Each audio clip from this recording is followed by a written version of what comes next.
Hello, everyone. Welcome back to Head of the Heart campaign and unlucky session 13.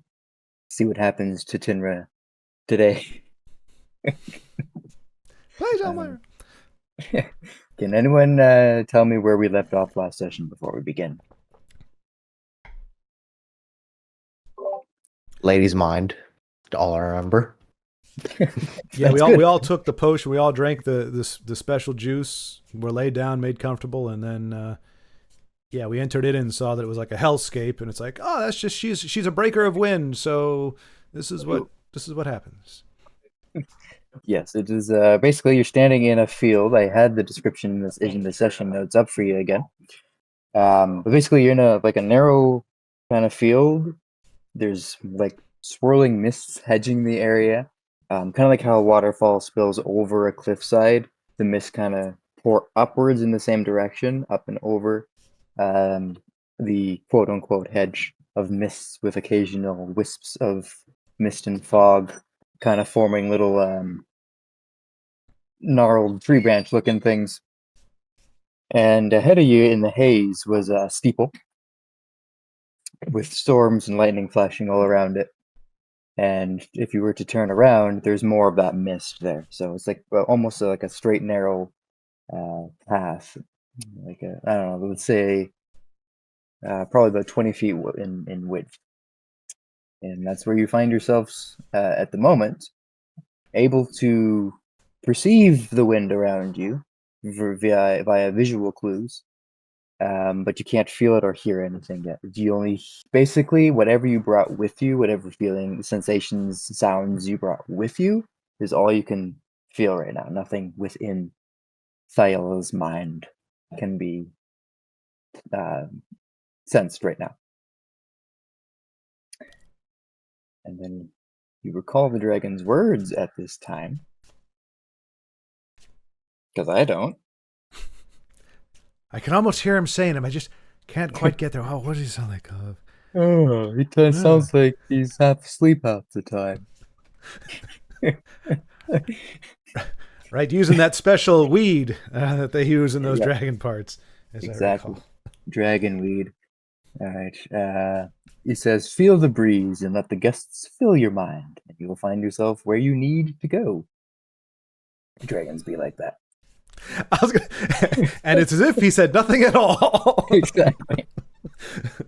Nothing at all. Nothing at all. Stupid sexy dragon. All right. Sexy? I don't know about that, but that's okay. All right. So the wind is impalpable right now. What would you like to do as you all stand in this space? Seeing swirling tornadoes. That's how my brain works. Swirling tornadoes all over the place. That also make no noise, right? No noise. You do see like an eye of a hurricane, eye of a storm swirling above the steeple in the distance as well. Again, no noise. You can see stuff, but that's it. Well, we can't feel the wind. Right. How do you feel something you cannot feel? You're on the right track. You feel the wind. You just feel it. You choose to feel it. How would you like to feel the wind? It sounds weird. What kind of wind are you feeling is a better question. What kind of gust is it? Is it a light breeze, medium wind, heavy wind? I'm in sync with the visuals. So heavy wind, if we're seeing heavy wind, I'm feeling heavy wind. If we see tornadoes, I feel the inexhaustible pull, whirlwind dragging me ever towards the epicenter and my inevitable death. You're optimist. All right. I'm imagining it that that's just misunderstood this tornado, and that it's actually benign, and it's You're actually gonna nice. die. It's actually a nice, warm, sort of gentle thing. Really, it's just people are misinterpreting its intentions. There's like golden light spilling out of it, so it has to be nice, doesn't it? Well, however you choose to feel the wind, that's how you feel it. So, Kinra feels some nice, calm summer breeze. And Valentina was like, whoa, my goodness, what is the... It's like that news anchor during the hurricane. Do you guys remember seeing that? Mhm. Yeah, so that's how I'm feeling right now. Looking around, no one else. You can't see how everyone else is feeling the wind, but for you, I need you to make, for fun, a Constitution saving throw.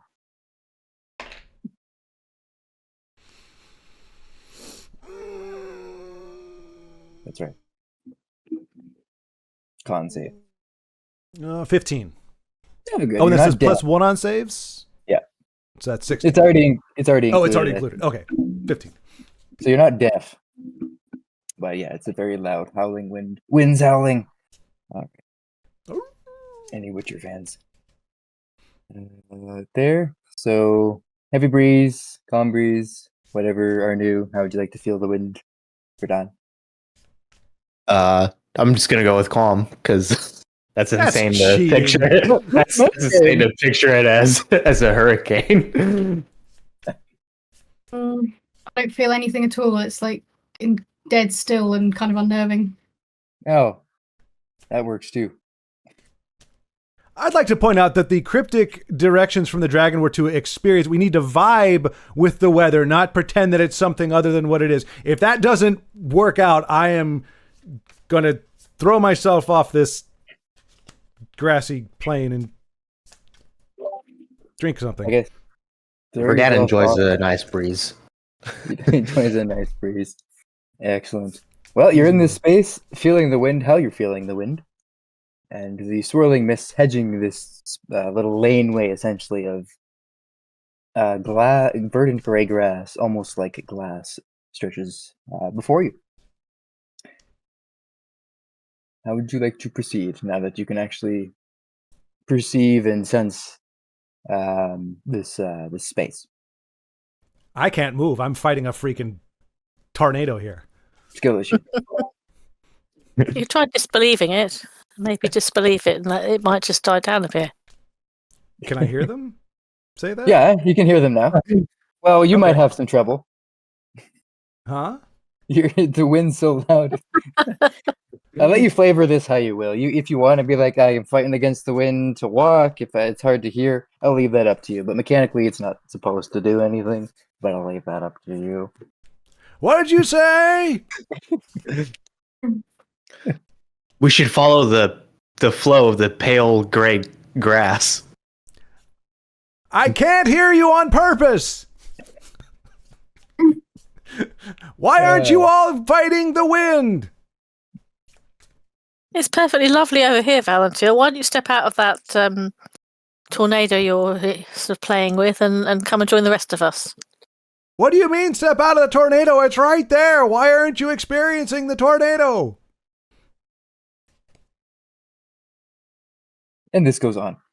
I'm actually just asking you to tell me, hey, in your mind, tell it not to. I just can't automatically change my mind. I need somebody to tell me what's going on. Why are you all having such a good time and I'm not? That's all I'm looking for.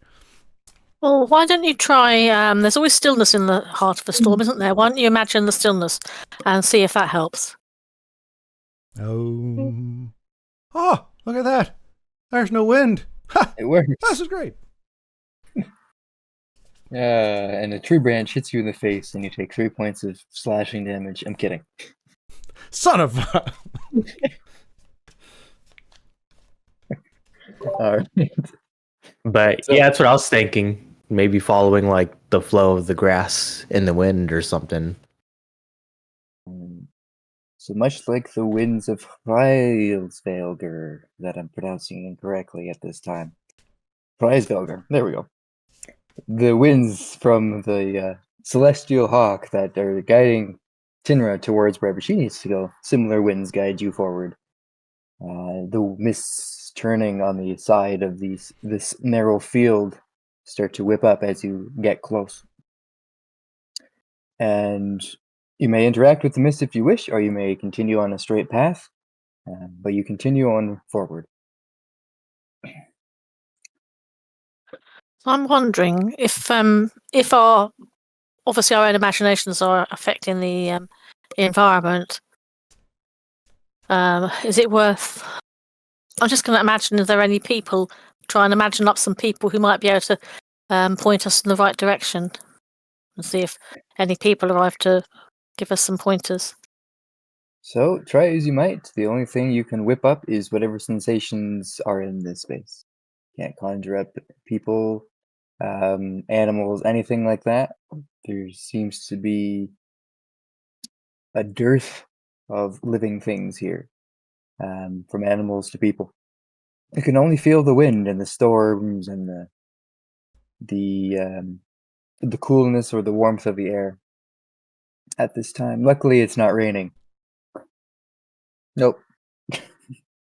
Well, we just Could wouldn't be. feel wet, right? That would be the quick solution to that. We just Well, now you're fully and consciously in the realm, effectively.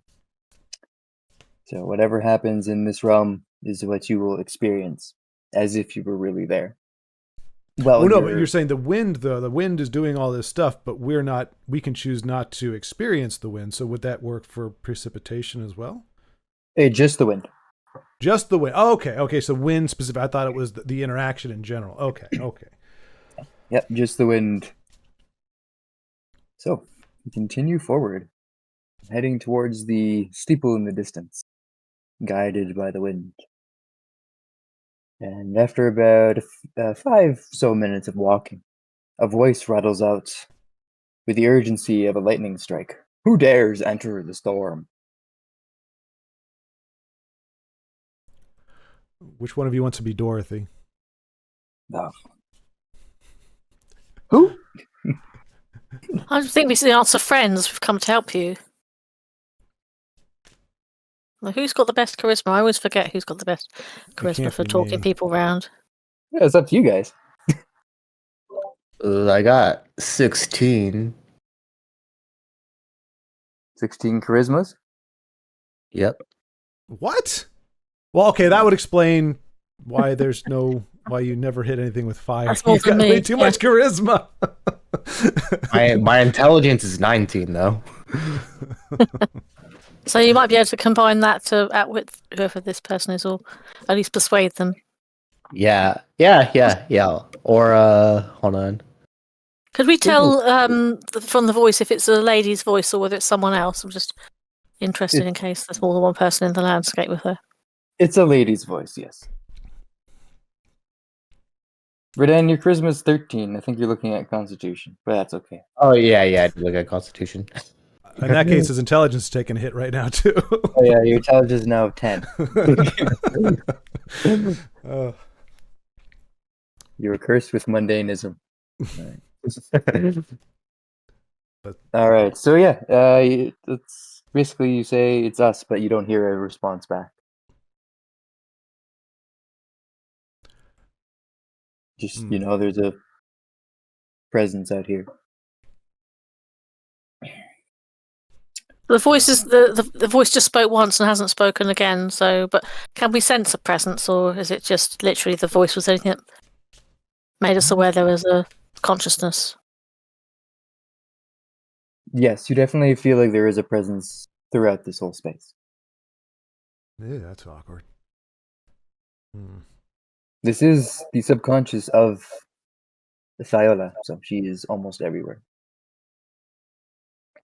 Can I make a? Guess it could be like Arcana check to maybe be like, oh, like where is it coming from? Because if we probably go to her immediately, that's like where we'd most likely be able to help her. Yeah, go ahead. Make an Arcana check. Got a 12. Alrighty. That's a solid 2 on the dice. Alright. Good start. So, yes, that makes sense for sure. But with a 12, your eyes are drawn briefly to the swirling mists that are within this space. They seem just a little bit different in terms of their makeup than the realm that is before you. It seems like there's an overlapping of planes, so to speak. You're able to deduce that. I say we make for the mist. Like the mists to your right, or the haze to the front? The mist to my right. Okay. So I So start walking towards the mist to my right. you walk towards the mists, and you get really close to it, and nothing seems to happen. It is only when you touch it or walk into it that your mind experiences something unique to you. What is something that Valentil dreams about? Could be a recent dream. What would be something he would dream about? The first thing that popped in my head, so I'm just going to be genuine, was fresh baked cookies. Nice. You enter the mists, and you're overwhelmed with the sense of freshly baked cookies. Oh, that's the stuff. You enter a room, a kitchen, and on the table, resting on a stone cutting board tray thing, I descriptively good. And sitting on top of that is a pan of cookies, freshly baked. I reach for the cookie. All right. They are fresh cookies, so they're very hot, and they instantly, your finger goes into the cookie. But Meaning it's not. It's ethereal. It's a fresh cookie, so it's not like a hard cookie. It's hard to grab. It's like extremely soft at the moment. Oh, okay, I see. I see. Well, then I blow Well, on the you know, cookies. You blow on the cookies, and eventually they cool down, and you're able to grab a cookie, eat the cookie. You're enjoying your whatever cookie, chocolate chip cookie. I don't know what your Valentin's favorite cookies. Maybe some exotic dwarven cookie. Well, it's not fish and whatever the heck else that guy gave me the other day, but yeah. Fish. This is fish great, finger. guys. There's a whole thing of cookies over here. You're missing out. So Oh. you're in the midst. The rest of you, where are you guys?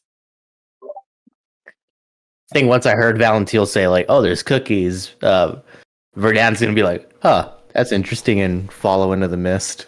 The thing is, I forgot to mention, you can't hear him. I He just kind of walks in and think Verdan's just gonna be like, "Oh, that was interesting. I'm gonna go in there too." all right. What is something Verdun dreams about? Could be a nightmare too, dream, daydream, that kind of stuff. The hours and hours of study he did with his master. It's a boring dream. All right. Yeah, it's very boring. Trying to show up my cookies. So you see yourself sitting in a beautiful leather chair, very ostentatious. It's a chair you don't recognize, but it's a chair nonetheless. And you're sitting there reading a book. Let's see what it would be on. Fire. It's on fire. The elemental magic of fire. It's not on fire. Oh, okay. Unless he chooses it to be a nightmare, then yes, it will be on fire. All right, so the two of you are in the mists. Tinra, Arnu, what are you up to? I think we'd probably want to stick together since we're in a unfamiliar place. So, I think we both. Well, what do you think, Arnu? Should we both go in together? But shall we? We can't hear Valentil, can we? We can't hear We hold Verdan. hands? So, do we hold hands so that and see if we still experience the same reality? That way, we're not separated. Skipping. Sure. Yeah. All right, you will both walk in and experience different dreams. Just steer to my left, Okay. Denise. So Tinra, what do you go and what do you experience at the moment? I see my brother, my late brother. So a tall, red-headed guy who's a bit older than me. But he looks as he did when he was is in good health before the plague got him. Pleasant memory. You see him. What is he doing? What are you two doing? He's reading. In fact, he's reading in his favourite chair in the family home. So I'm just going to mention, see if Arnu. I can still feel Arnu's hand, can I? On the peripheries of your consciousness. So I'll just describe to Arnu what I'm experiencing in case Arnu can hear me. I'm not sure. how the thing works if we're both holding hands. So we'll resolve that in a moment. Arnu, are you witnessing a familiar dream/nightmare, or is it different this time? I have seen it before. I'm seeing a sort of the glow of a campfire illuminating something I can't quite entirely make out, but large eyes and teeth and loud growling. Creepy. You do not hear Tinra. Maybe a faint echo of a voice, very, very far away, but you're not focused Can I on still feel holding her hand or not? that. On the very edge of your peripheral consciousness. I slightly dig my fingers in just to see if I can feel her hand more. All right. So as you all experience your dreams and nightmares within the mist, you hear a voice that is different than the one you heard before. Oh, what is this? Awakened dreamers in the mist. Wouldn't stay too long, dears. You might get lost. Are you the one to thank for these delicious cookies? No. That is all you. Oh! Which way is the way out? If I wanted to take my bowl of cookies outside of the mist, which way would I go? I would just use the door. Bentia looks around. You Does he see a door? Oh, Oh. you see a door. Oh, thank you very much. Thanks for the just out of curiosity, what is the mist exactly? You don't hear. She moves on to the next person. Screw you. Okay. All right. So I walk out the door and leave. And as you leave the door, you leave the mist. It's like you turned around and walked right back up. Do I still have my Luckily. cookies? No. Damn it! You know what? Let's just roll a percentile check. Roll a percentile check for me. If you get 100, you still have the cookies. Or a d20, Heck. whatever you wish. So I have to roll a perfect 20? Yeah. Not quite. Okay. Not quite? Okay, you have half a cookie. Well, it was a natural one, so. Oh, yes, you have half a cookie. It works both ways. Except it's stale. Ah. Of course, because I made it, apparently. So of course it goes to crap. It's like chewing a piece of wood. Right. With the vague flavor of a cookie. All right. And you hear this voice enter your dreams as well, guiding you out. Then, Arnu, you hear another voice, a little bit more sinister sounding. I need you to make a wisdom saving throw.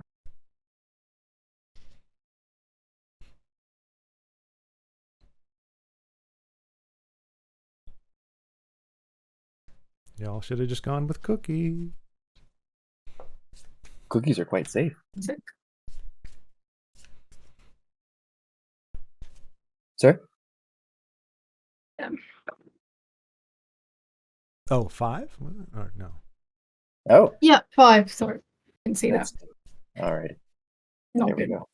Are you gonna crash again, you stupid D&D Beyond app on stupid crappy tablet? Yeah, there it goes. All right. That's fine. I'll just restart it. So with a 5, accompanied with the voice. Wow, by the voice. English goodly. Accompanied with the voice. AI. Exactly. The voice says, good to see you again, dearie. Again? Your dreams are like a beacon in the night. Why don't you stay a little while longer? As you are still at the same campsite, but there is now a cloaked figure sitting beside the campfire. And your dream state has changed a little bit for you. And with a 5 on the dice, you are compelled to stay a little while longer.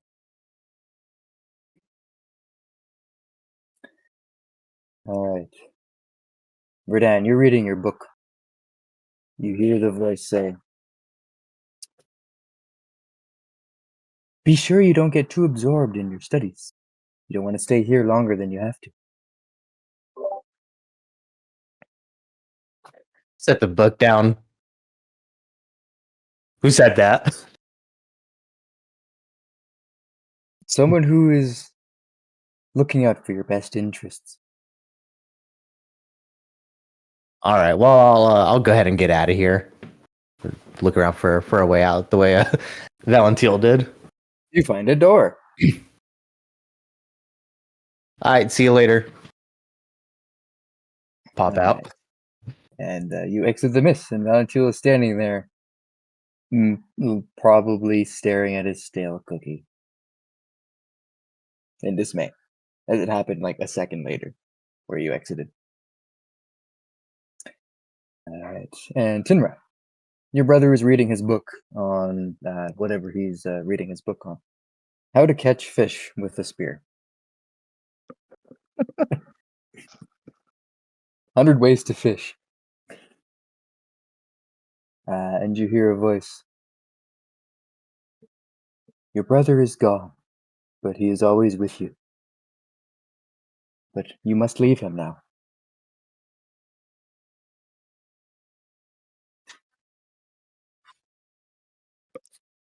Well, he doesn't want to, but I know obviously it can't actually really be him, so I'll just silently incline my head because I'm too overcome to speak, and I'll back away, still keeping a very tight grip on Arnu's hand. I'd be All right. curious to see whether when I walk out the mist, whether Arnu gets taken out of I their need experience you- as well. So leave this one up to you. Can either be a contested strength check between Arnu and you, or if Kate, if you think Arnu wouldn't even be paying any attention to what's happening, then it would just be a straight athletics check for Tinra. I'll leave that up to you.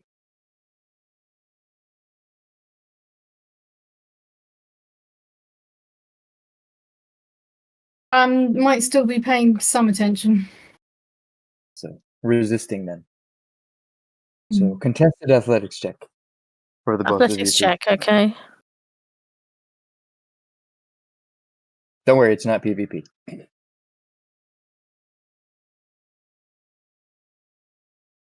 18. 23. All right. So you try to exit the mists, Tinra, but you find Arnu is not coming with you.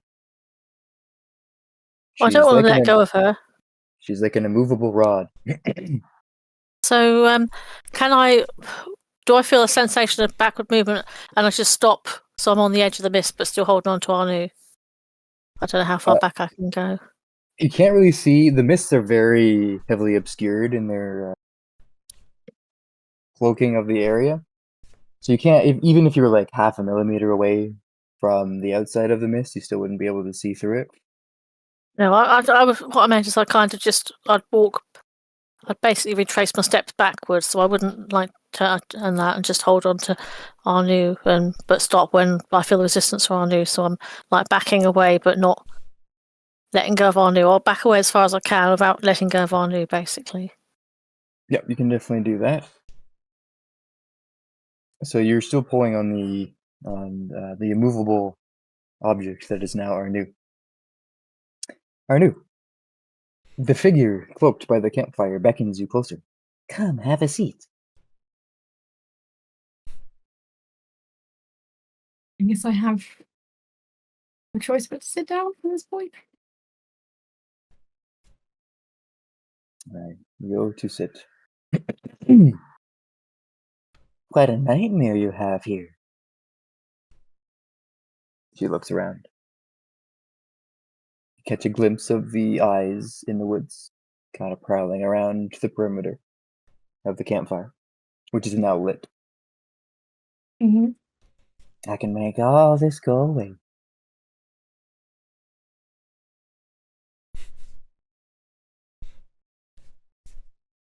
If you like. How do you plan to do that? with my magics, I almost hit disconnect. Oopsies. I can make it all go away. Alright. So, at this point, you're free to make another contested check. Yeah. So I'm doing athletics again. As Tinra's continuing to try and pull you out of the mist, and you're continuing to try and stay within Well, the I'll do one as well then. 19. Ooh, boy. I was gonna say, wouldn't we see that Tinra's trying to pull Arnu out? Maybe like me can't- and Valentil. You can't Good. see into the mists. Oh, okay. I only got a 5, so I'm obviously getting a bit bored of and half-heartedly holding on. Alright. I'm kind of muttering, "Come on, Anu, what's so exciting?" Alright. I think I got the wrong. Oh, there we go. That's what I was looking for. Can I also try raising my voice, being a bit more strident, in case that the volume helps, and just say, "What's keeping you here? We need to get out of here fast." Yes, as you say that, I need you to make a wisdom saving throw as well.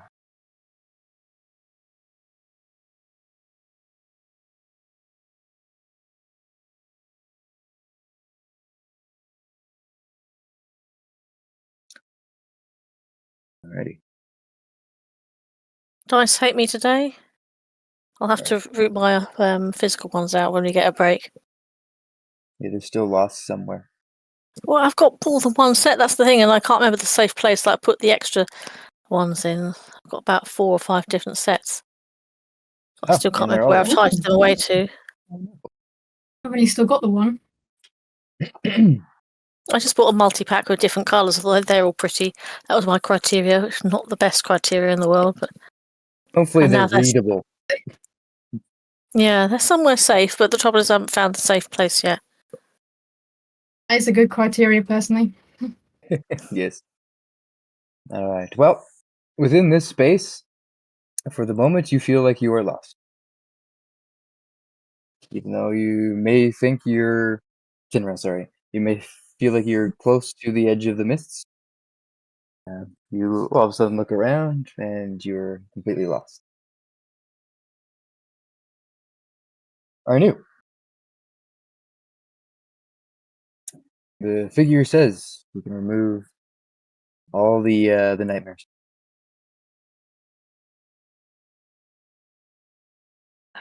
I guess at the minute I'm sort of slightly believing this is real, so I guess I'll just try to ask them, like, why are you so interested in this? Why do you keep following me around? Well, you see, and she gets cut off by a bright light emanating from the campfire. As it gets brighter and brighter, and the flames go from orange, yellow to a bright white. As all of a sudden, like a flashbang, you're momentarily blinded, and the figure is gone. And all of a sudden, within your nightmare, instead of the nighttime, with a new moon, it is the dawn of the next day. And you see another cloaked figure, this time standing up, wearing very deep teal robes, standing before you. And this voice says, "It was almost too late for you there. But you should take your friend and get out." My friend? Yes, she is still holding on, but she is now lost. Help her find her way back. And the figure turns and walks into the woods. I guess as they said that, can I start to sort of feel my hand up, sort of connecting with Timrys again? Kind of reminded of that's something. Yeah, you can definitely, you definitely feel Tinra's hand still there. Try to, And- leave. all right. So it is at this point I just need a survival check from you. Because Tinra is lost. Looking confused. Survival. And it's one of those situations where you can you feel someone's hand in front of you, but you can't see it. 13. 13 is enough to escape. Hmm. And you manage to pull Tinra out unless she resists. I'm not going to resist because I've been trying to get Anu to leave us nothing, thank goodness. So you manage to stumble your way out after about a minute longer. And you're now free from the mists.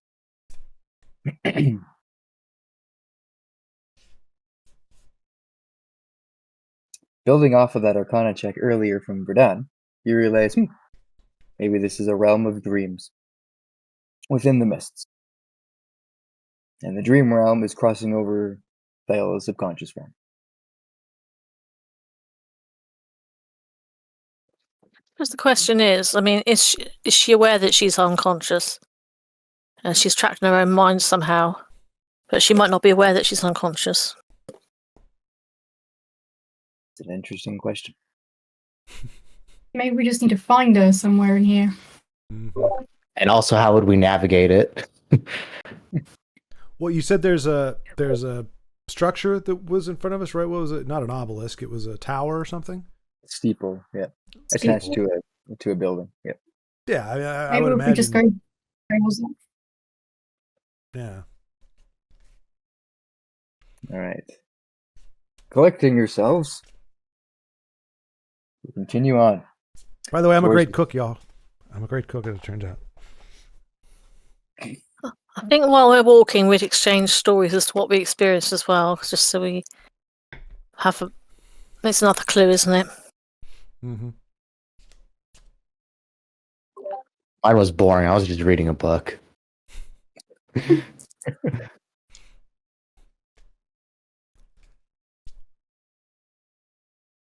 you head your way. Tinra devours her stories. Verdun does. Valentil does. Does Arnu.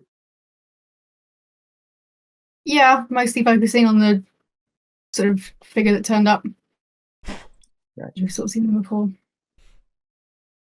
You'll realize a mysterious figure visited Arnu's dreams. 2 figures. I wonder if they're both aspects of the same person or not. Were they both female? From what you could tell from the voice. Yes. There could be different elements of her subconscious mind then. Could be.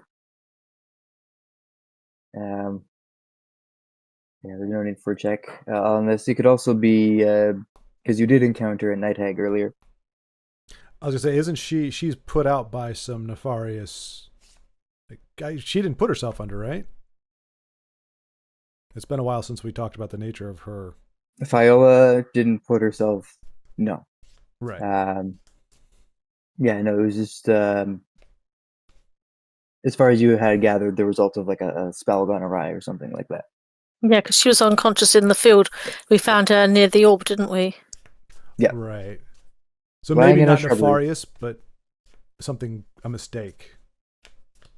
Yes, a An mistake. accident. You know, she was meeting up with the Arch Wizard at the time. Right. And he's an idiot. Okay. All right. He's something. He's something. All right. Yeah.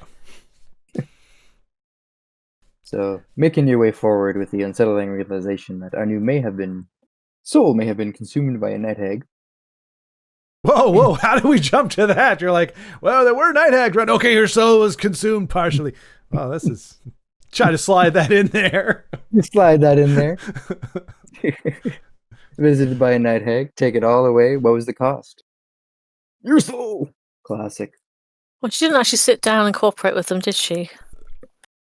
I think Arnu sat down, but proceeded to ask questions.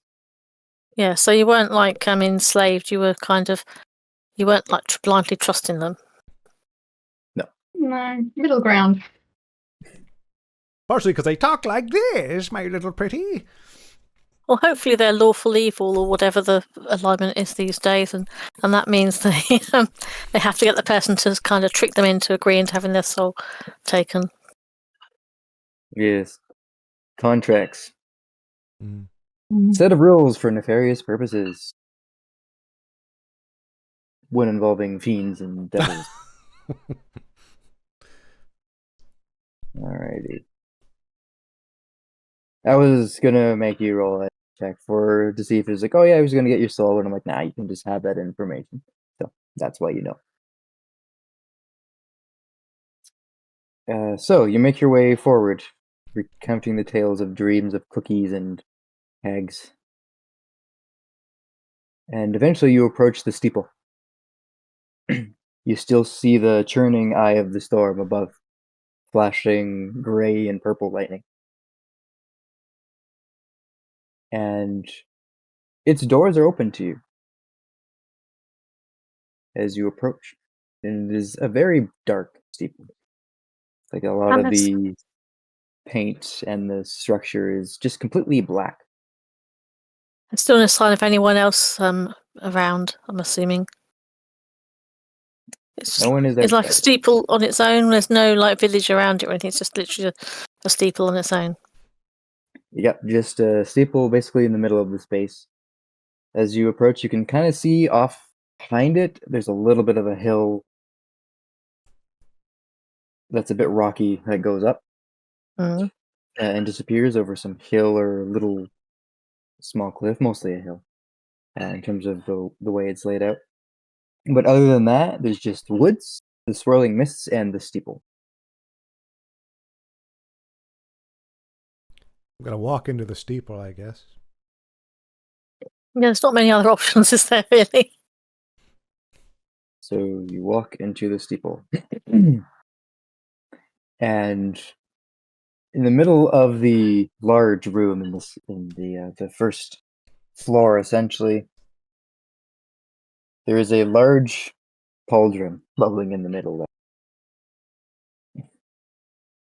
And approaching from the left, just down the stairs, is a young woman, youngish, wearing pale purple robes with gray decorations around the trim and around the neckline as well. She comes down. Now, it is you who enters the storm. Welcome to my steeple. What brings you all the way here? Just heard you had the best steeple around, and wanted to check it out. It is quite a fine steeple you have here. Well, thank you. Now, what's the real reason you're here? I'm just going to be blunt and say we're worried about you because your body is unconscious, lying in the longhouse. And we've come here to try and help you come back into your body. So it's true then. I'm asleep, but not quite dead. It is as I feared. I used part of my soul to cast the spell. How can we help you? Can you tell us a little bit about what happened? So maybe there's a clue in that for how we can help you. I'm afraid some of my knowledge is lost in the other part of myself. All I know is what's here. Where's the other part of yourself? Is that somewhere else entirely, or is that somewhere in the mists and the storms here? It is not here. Hmm. I feel like I would have found it by now. It is in a faraway realm that is unknown to me. And the nature of the spell you said you were casting that you put your soul into? Any details on that? Well, I know for certain it has involved the wind. But that's all I know for sure. Huh. Well, we found your body. You were like unconscious in a field, and we found an orb nearby as well. So we didn't know whether. Do you have any memory of the last time you saw the Archmage? We were going to meet to discuss urgent matters. And then something happened. And then I woke up here.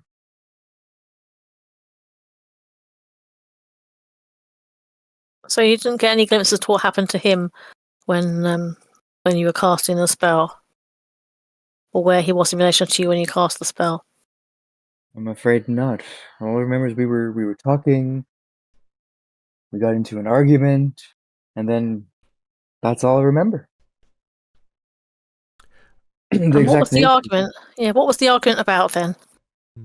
how to best proceed with dealing with the Deathweaver. Raven was getting desperate. So he was thinking about just dropping the barrier, leading an assault with everyone we had left. Assault But against what? Like, what was he aiming for? What was the assault going to be against? straight into Raven's End. I told him it was foolish. He wasn't thinking straight. And then after that, I woke up here.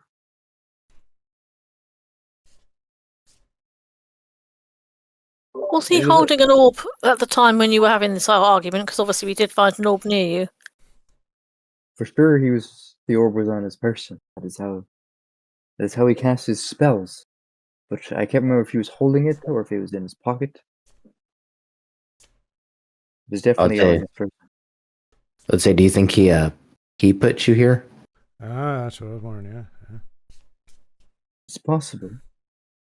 But this is a realm of my own. And he is not here. And nor is the other part of myself. Have you visited this realm before then? As you say, it's one of your own. It is. Let's see. It is a part of myself that's always been there, but I've never visited yet. It seems only circumstances brought me here. I'm sure this kind of realm exists in all of us in some capacity. It'll be different. Where do we go when we're unconscious or asleep for a long time? To the dream realm or within our own minds? It is at this point you will recall the dragon's words, more of them, because he said lots of stuff. His other words, adventurers, seek the witch in the wind. For the wind, where the wind blows, it carries the raven to unknown skies and valleys, and you must succumb to the wind's whims to let it carry you to your destination. And I forgot to mention at the start, yes, Hraga is as a raven flying above you. As she said, she would watch over you in a raven form. As best she can as a raven. Can't tell you to not go into swirling mists. But the other part stands out to you. The witch in the wind is clear. Tharla fears becoming a witch. After using part of her soul to cast magic as witches do. But the other part is the raven carries the raven to unknown skies and valleys.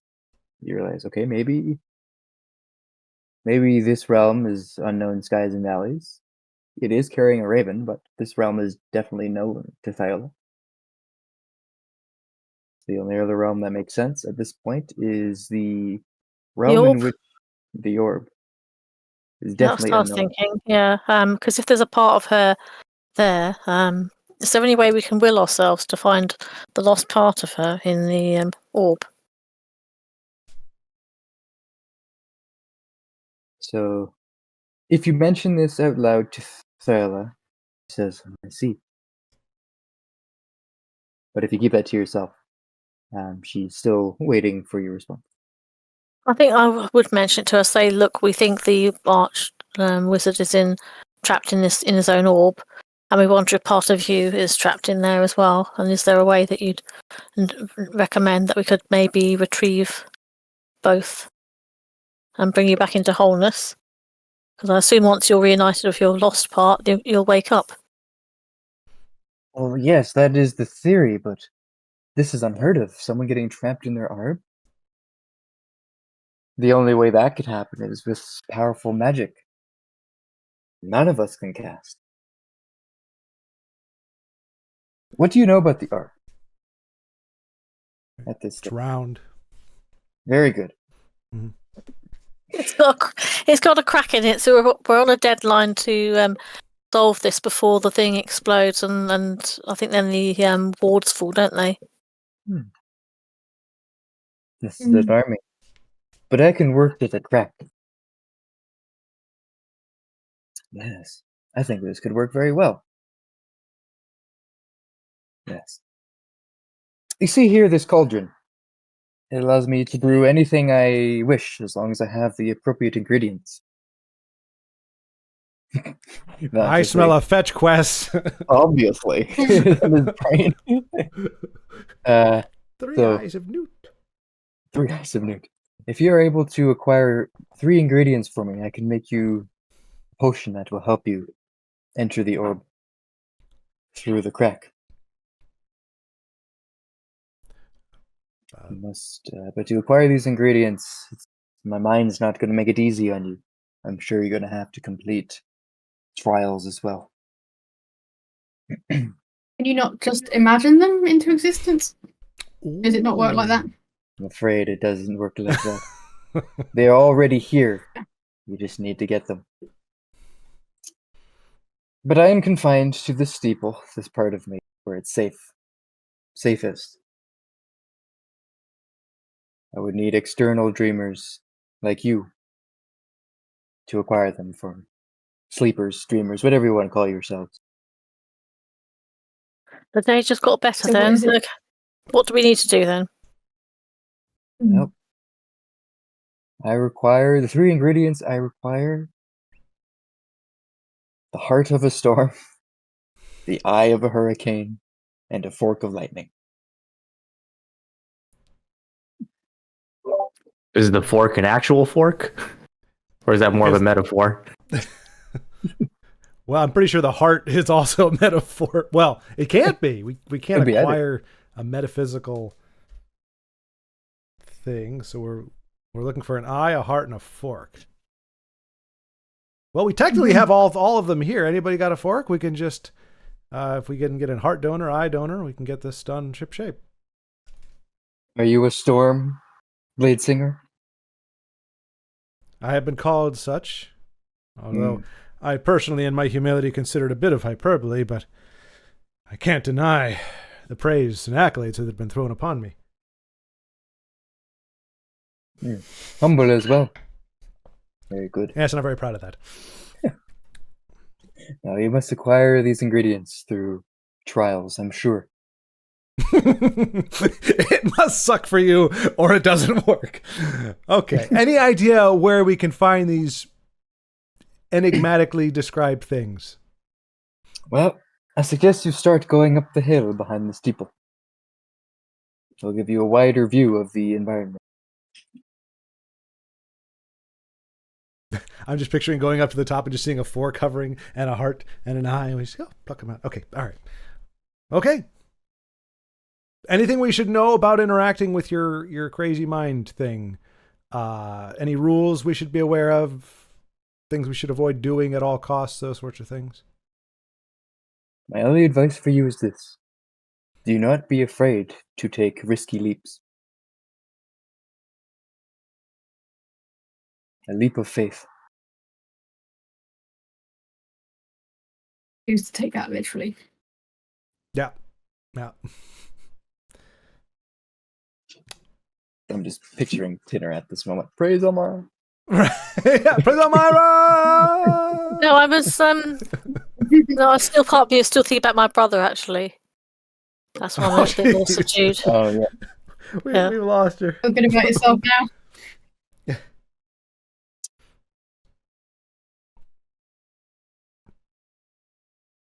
Excellent. Well, that is what she divulges.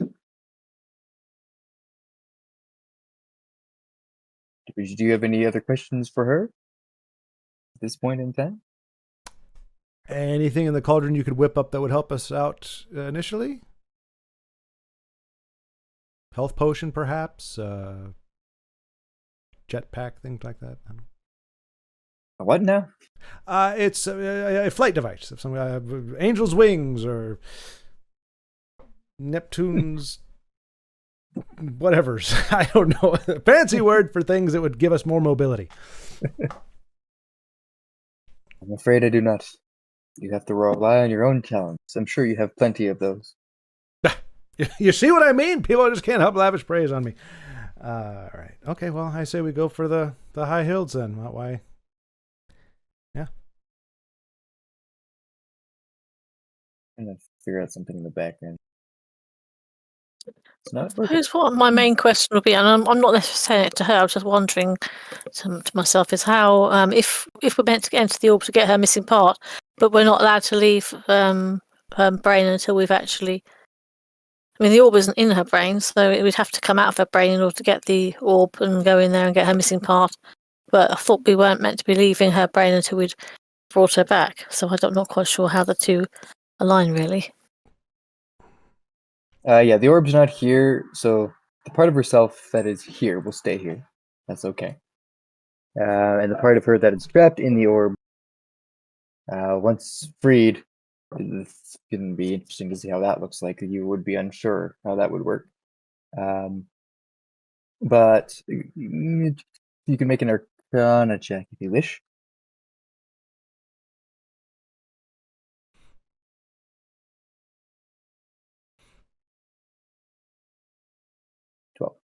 The DC was 10 on this, so with a 12, you're able to think that perhaps if the orb and Theodla's comatose body are in close proximity to each other, that maybe that will definitely help with the natural reuniting of their two halves.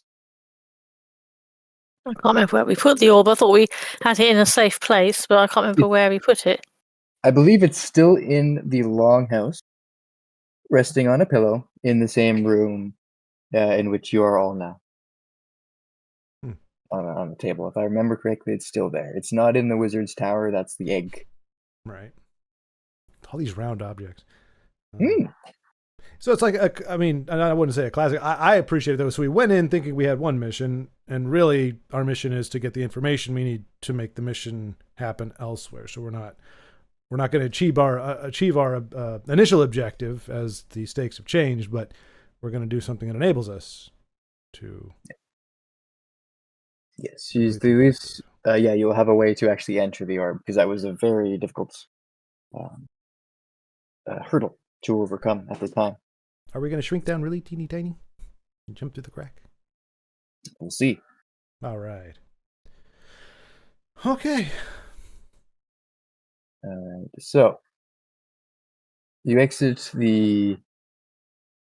She has a cauldron there. You each get a healing potion. Why not?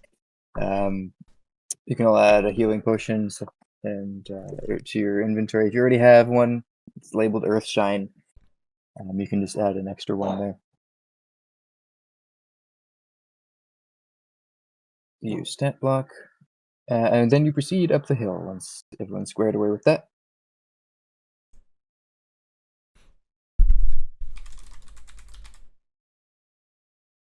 Mm-hmm.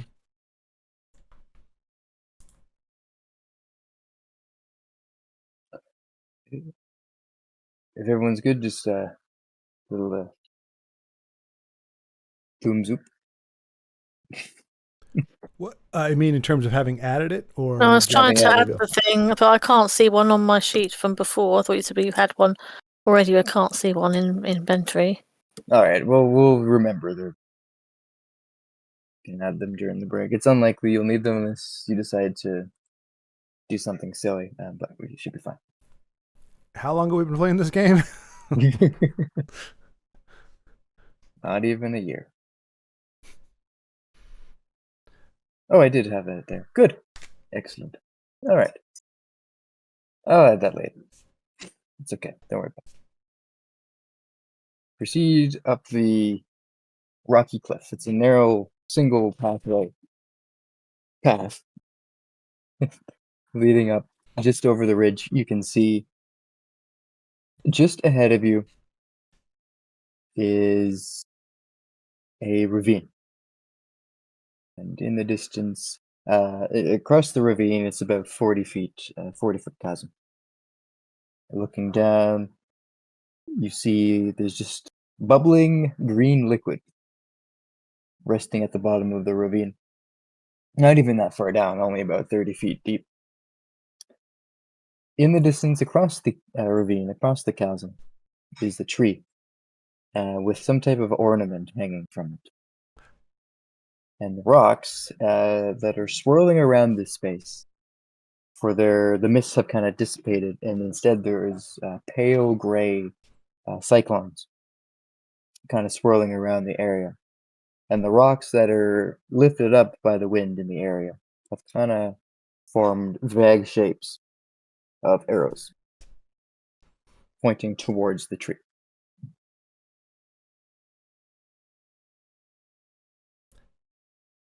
I suddenly feel like anything I'm going to want to do is going to be stupid, considering what's going on right now. So, there's nothing around you either. There's just if you look over to your left or right, there's just endless falling, like the Cloud City in Star Wars. Nice. You kind of see that, except it's just all gray winds and mists and fog. Other than that weird bubbling green liquid, and then nothing else around. We've got the Except the pathway. chasm.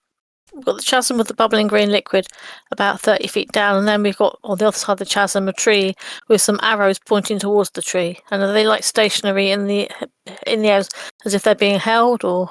Yeah, the rocks are kind of moving a little bit, but they're all staying relatively in the shape of an arrow, like an arrowhead. Okay, that's not interesting. As if they're pointing the way to the tree. I mean, I guess we should investigate the tree if we're able to actually make it there. This would be perception. You can definitely see the ornament hanging from the tree.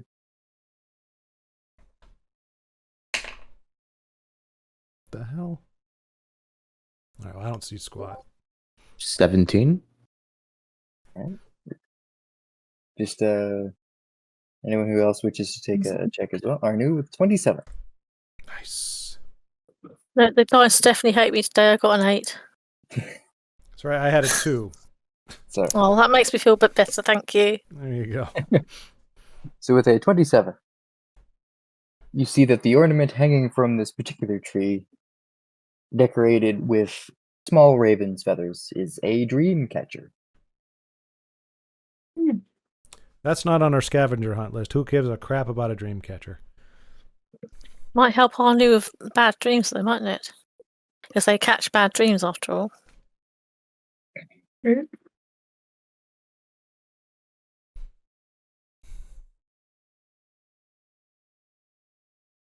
Well, One that's of the only those things objective where if before us. Huh? Things happen. Is it one of those? Could it be one of those things where if you take it off the tree, bad things then start happening? I mean, not necessarily bad things, just things. Maybe it'll transform itself. It might be pretending to be a I guess dream I mean, it catcher. could be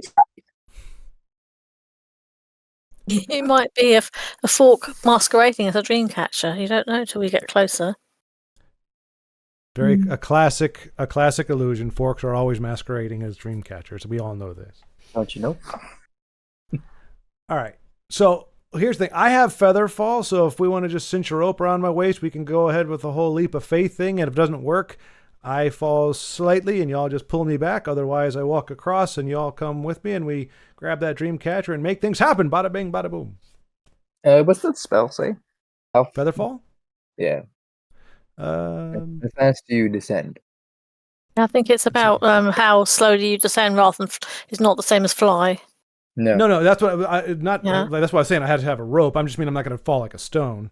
No. 5 falling creatures within range. A falling creature's rate of descent slows to 60 feet per round until the spell ends. If a creature lands before the spell ends, creature takes no damage from the fall. But if it's just sewage down there, I mean, I'll probably take damage from just getting sewage in my mouth. Well, 60 feet per round, so in 6 seconds you fall 60 feet. That's pretty darn slow. 10 feet per second.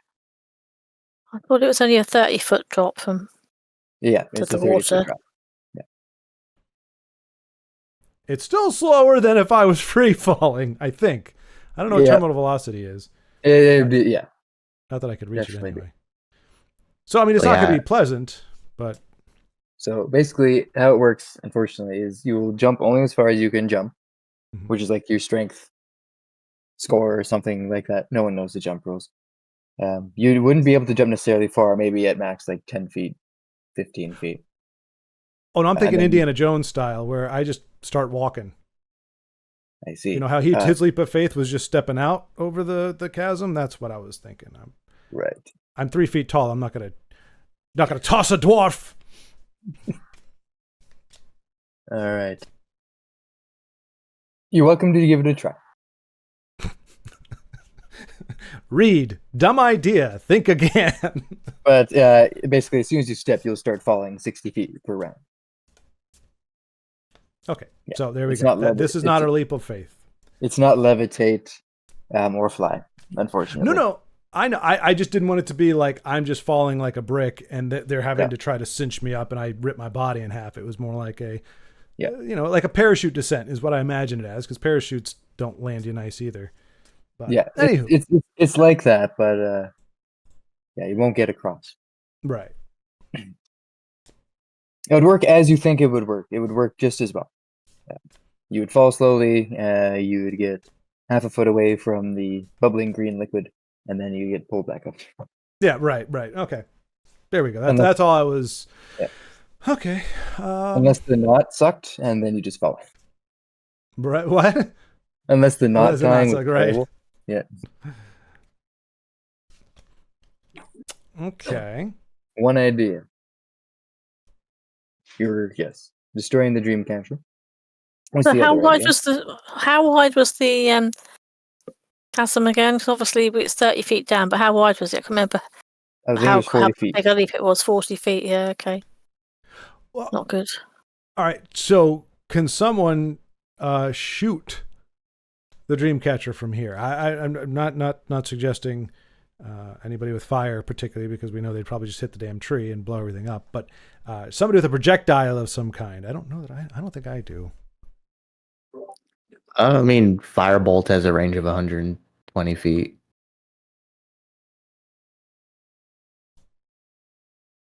So Right, I you mean, still have to hit it though, you know. And that hasn't been. You missed the fireplace last time we asked. I didn't miss it.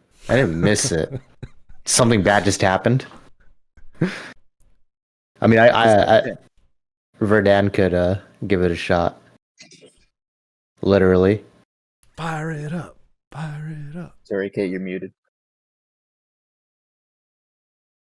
Looked like you said something. I could try an arrow if that doesn't work. Do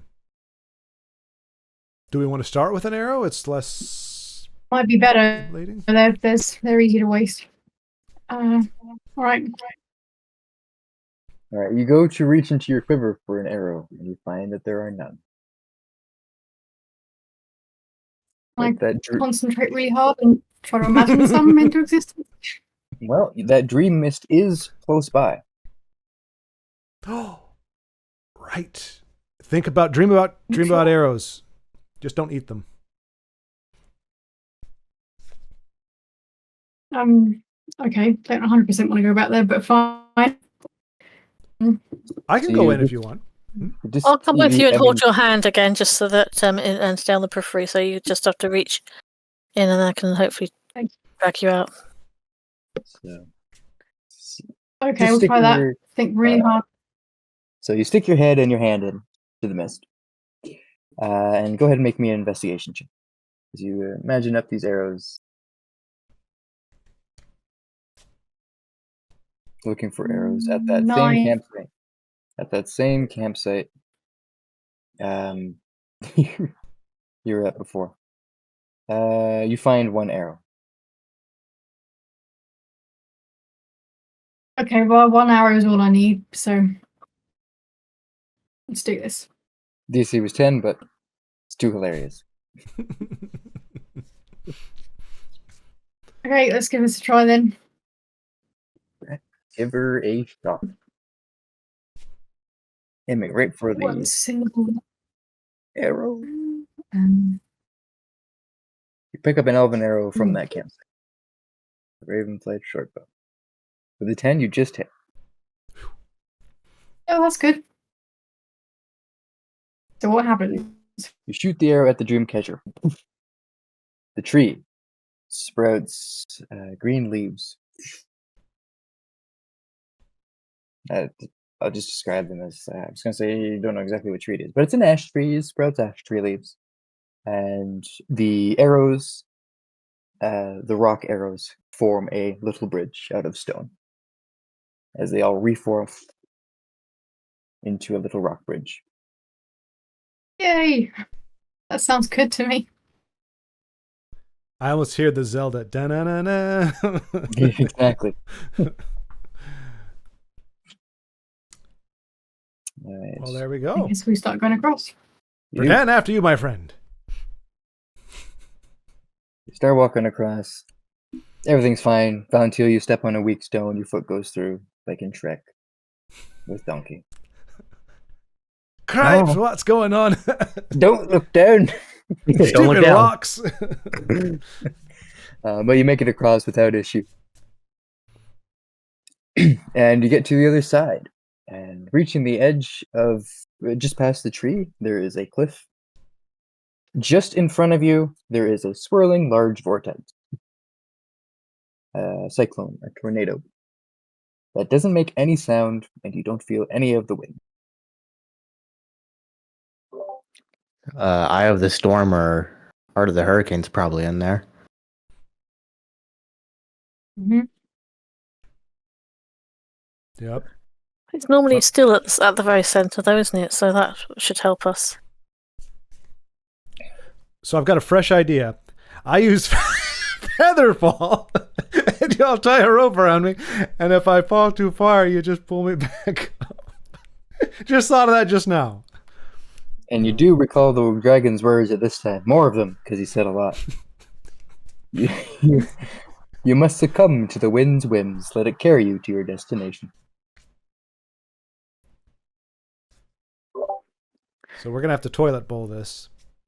Yeah, just Mhm. jump on in. But you're right in thinking Featherfall would help. It would makes things less turbulent, and I think you can target everyone within, like, around you. So Yeah, I've got what is it? 5 things I can. 5 falling creatures, which would be all of us. So, yes. yay! I think it's a reaction in D&D. I think in Baldur's Gate, you just cast it as an action or ritual. It's kind of crazy. Oh, Let me just really? double-check. Oh, Let me double check that here. They changed the rules. Yeah. And Baldur's Gate is just a spell. Yeah, it's a spell, so it's a reaction, which you would take. You can see with it falling in front of you, and there's nothing about a ritual. So it's funny how you can just cast it as a ritual over and over again. At least the character I am playing, which is interesting. But yes, as I recall correctly, it's a reaction, and as you pointed out, it's a reaction. So you all technically have to jump first. don't worry, guys. I've got this. Leap of faith. Let me just scratch my nose a bit. Oh, all right. So I guess we all just go. Mm-hmm. All right. Oh, jump as far as you can, as hard as your legs propel you, and you'll start to descend. And just as you're falling, you cast this spell, Featherfall. Just as the wind whips around you, and as soon as you interact with the storm's surface, you then hear the wind and howling around you, whipping you around, but not as quickly as it could have. As the feather falling slows your whipping around, you don't take whiplash damage. As eventually you make your way to the center of the vortex, carried down to the ground gently. And within the center of this large cyclone, you find the heart of the storm. Describe the heart. It is so it's almost formless, as it seems to be a condensed cloud, essentially super condensed cloud with little bits of static and lightning jolting around it. Little baby. Zzz. Little baby. And it's about the size of a baseball. Not really the shape of a heart, but more like an orb. But definitely able to be picked up, as it seems to be turning.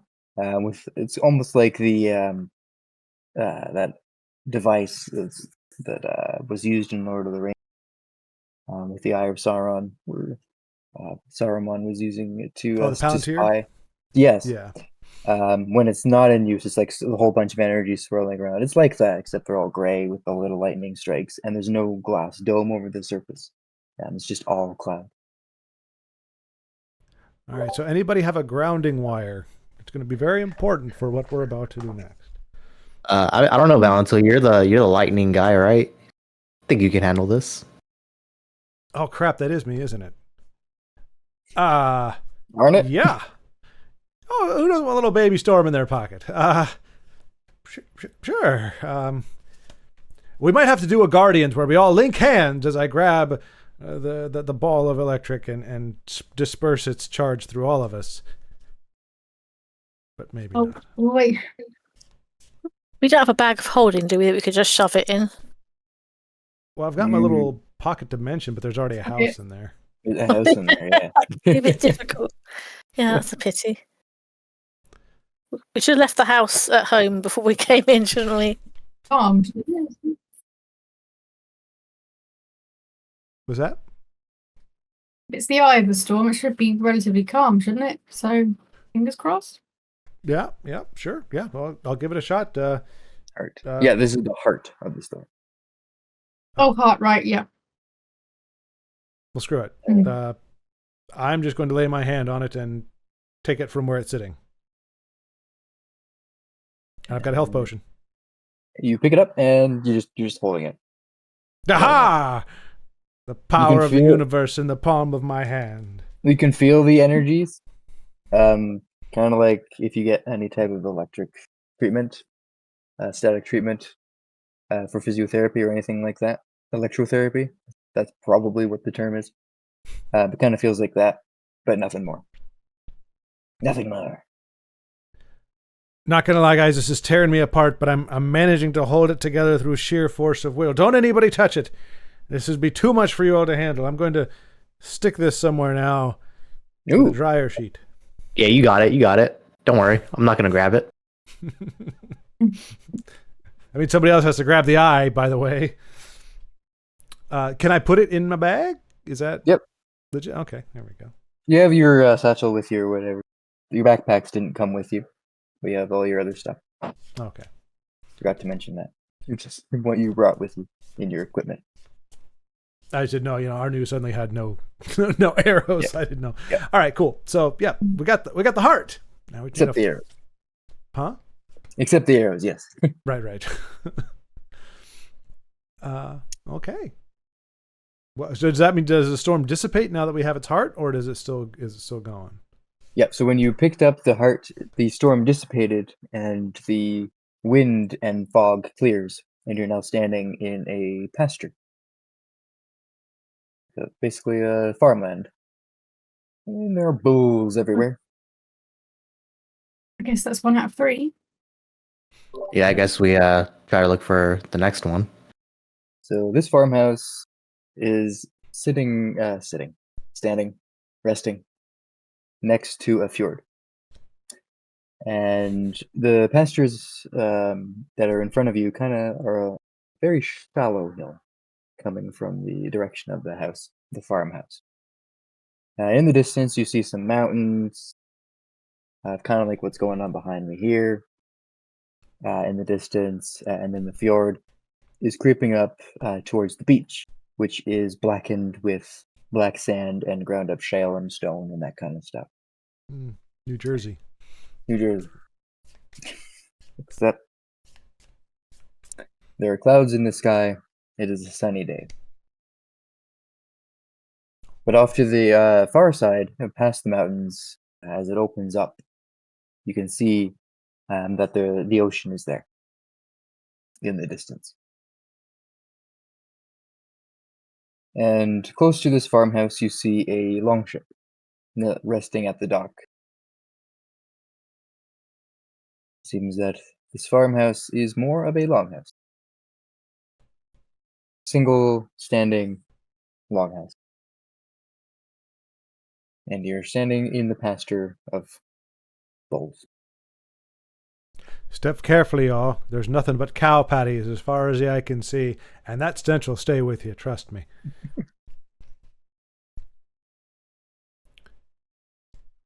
So do we just intrepidly and carefully make our way to the longhouse? Sure. As you start walking your way through this pasture of bulls, you're all kind of. Why did your mouth do that when you say bulls? Is that required? Or that's just fun? Just no reason. It's just funny. Nobody's wearing red, are they, or anything that would make them charge us? Pretty sure that's a myth, but yeah, no. Yeah, I know it's a myth, but I just wanted to throw it in for a bit of fun, that was all. Yeah. So all of a sudden your clothes are all red. All the bulls side at you. I need you all to make an animal handling check. This isn't to like do anything other than interpret their emotions at the time. I want a steak, damn it. All right. Oh, It's a natural bull. 20. 24. It's not going to be the greatest steak. It's going to be. It's a nat 20. I better get the most freaking delicious piece. All right, hang on. What is it called? What are we doing? No, animal handling. Animal Sorry. handling. Animal So that's a 21. What nat then. 20 I as got well. a 10. I So got a 10. So a nat 20 for our new guy with a 24. So Because I got a 5.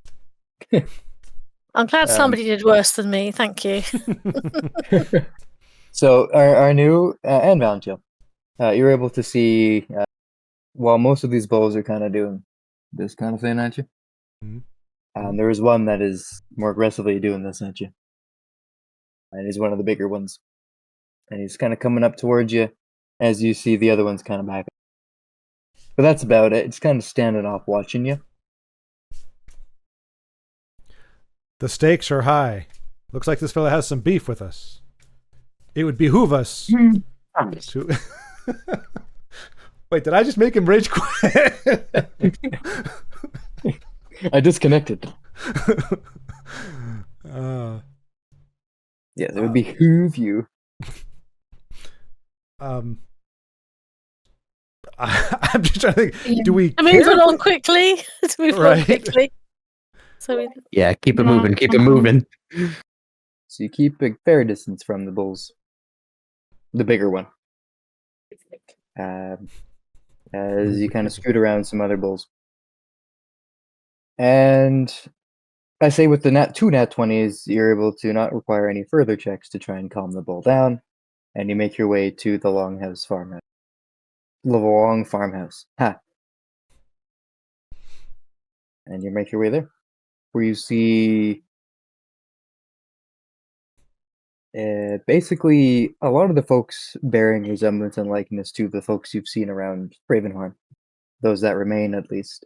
Basically, instead of dressed in their warrior's attire, they're dressed in farmhand clothes. Cottons, linens, leathers. Just toiling away in the gardens, fishing at the end of the dock, standing in the water a little ways. Some of them are, some of the ladies are mending some of the sails for the longship. And they're just basically doing farm work as you approach. So these are constructs of her mind, right? Yes, they're not actually here. They're just basically what she knows. Because your brain's like that. It kind of inserts things you've seen before into your dreams, even if you've only seen them once. Right. Brains are funny. Yeah, this lady dreams about cows and people farming. That's hey, you know. Why bulls? Hmm? Good reason. What? I said, why bulls specifically? Mhm. For a good reason. Is that? But what's a good reason? Oh, you haven't talked to her about it yet. All right, so it was just the reason it's bulls and all bulls, just a bull and cows. Oh, Like you- right. Yeah. That's a sausage fest right there. Didn't even think of that. Yeah, it's usually one bull for a bunch of cows, right? Yep. Yeah. Yeah. Have to ask them about that, I guess. Yeah, go ahead. You can ask the bulls if you like. No, I was going to ask Alright. the people in the house. Oh, they don't know. They're just constructs of Ethiopia. You ask them, they're like, they've always been here. What are you talking about? Okay. And 8-bit NPCs right here. Exactly. Doing? That's how they move around. They could be like figments from her past, because obviously she doesn't want to be dreaming about the rock blight sort of version of the place, does she? It's probably more of an idealized past. And you do see that the longhouse has some resemblance to the longhouse in Ravenholm, but also a little half a resemblance to a farmhouse as well. Kind of like a mix of the two. Childhood home, perhaps? Amalgamed. So are we just trying to get to the boat? Is that kind of what we're thinking then? I think so, because I mean, the next one's I have a hurricane that usually happens out in the water. Yeah. Oh, well, we have an experienced sailor with us here, so this is a little bit meta there, but don't try to pull you fast ones, Io. We've got an expert here. He's like, the air currents start to circulate. Nope, that's not how it happens. Sorry, that's just not how it goes. Yeah. All right. Yes, you have water proficiency. Proficiency in water vehicles. Oh, and heck, my mother is a freaking sailor or water woman, so I'm well versed as well, at least in a fantasy setting. So. So yeah, they some of them look up as you approach, wave to you. Doesn't seem to be unnatural. Just more folks in here. It's like, hail friends, as you ask about the bulls, because I guess that happened. Maybe. What brings you by? Come to fish. It's brilliant this time of year. Seen any hurricanes around lately? Ha! Funny you should ask. You see that ship right there? We just came back from a small hurricane. It was starting to form, but didn't fully. But the winds are going to be picking up soon. And as he says that, the winds start to pick up. Oh, you're Start to blow prophetic. a little bit stronger. We're getting ready to go back out there. Can we tag along? I mean, if you're already heading out there, we want to go too. We can certainly use your help. This hurricane is relentless, and fighting it is going to take everything we've got. It's a good thing you guys aren't really alive, or you'd be very dead very quickly. Not sure how you fight a hurricane, but okay. Hey, what now? Yeah, punch it in the face and you give it the bull eye. Excellent. Well, Okay. take gear up as you need. We leave in an hour. Oh, we got to sit here for an hour. I mean, Can we take a short rest or something? Sure. Is that a thing here? Yeah, the thing. If there's anything you want to do with your short rest, feel free. Otherwise,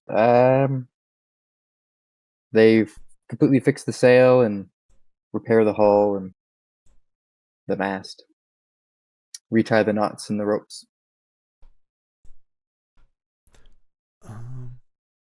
It's not enough time for me to do another reading, is it? Your books aren't with you. Heck, nabbit. Why don't Not I in bring my this books world. into imagination? It's so sad. Okay. But during the time, about half an hour, one of the sailors approaches you. I guess as they all change into their sailing attire. Well, I got some bad news and maybe good news for us, depending on your answer. Well, it turns out our captain has fallen ill and is not able to pilot the longship. Would every one of you be able to help us out, or shall we just get one of our other sailors to try his best? We need a helmsman. Verdan will volunteer to do it. All right. Good luck. Spoke up before Valentil did. And I Pretty was good. just giving it a second to percolate, but that's okay. so Verdan volunteers to steer the ship. He's like, you're experienced then.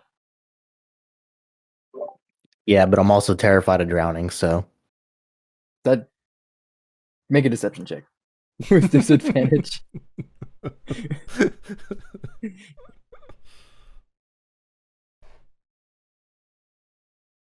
Those two things don't really go together in its mind.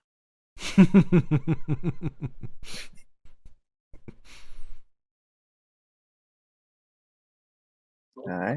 Or 15. It's disadvantage. I clicked it. I don't know why I didn't do it, but I gotta right click it on these. This one. 12. Yeah. All right. 12 doesn't beat my 13. So he looks at you, and he says, For some reason, I don't think you're telling the truth. Is there anyone else, or shall we just go get our other cap? Valentil swaggers up. Actually, the blood in my veins is 70% water. My mother was a matron of the sea. So I am uniquely qualified to steer this vessel, sir. For some reason, I believe him more than you. Actually, not the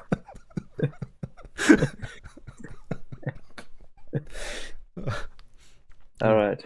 Lead us to glory, old wizard. Captain. Sorry, what was that? We get a helmsman. Get ready, men. Get ready, ladies. We sail soon. Then he walks off, ignoring your question. I'm the one giving the orders around here. Gosh darn it. That's all right. Whatever. You're just steering the ship. Yeah, helmsman just directs.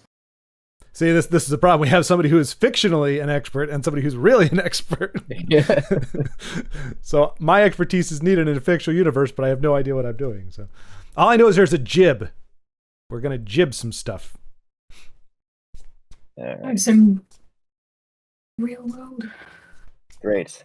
I have a boat for this. It's not exactly a long ship, but I actually have a map. So you board the long ship in good time, and you start making your way out. As long as it doesn't have an outboard motor on it. Let's see. It's a sail and a rudder. Cool.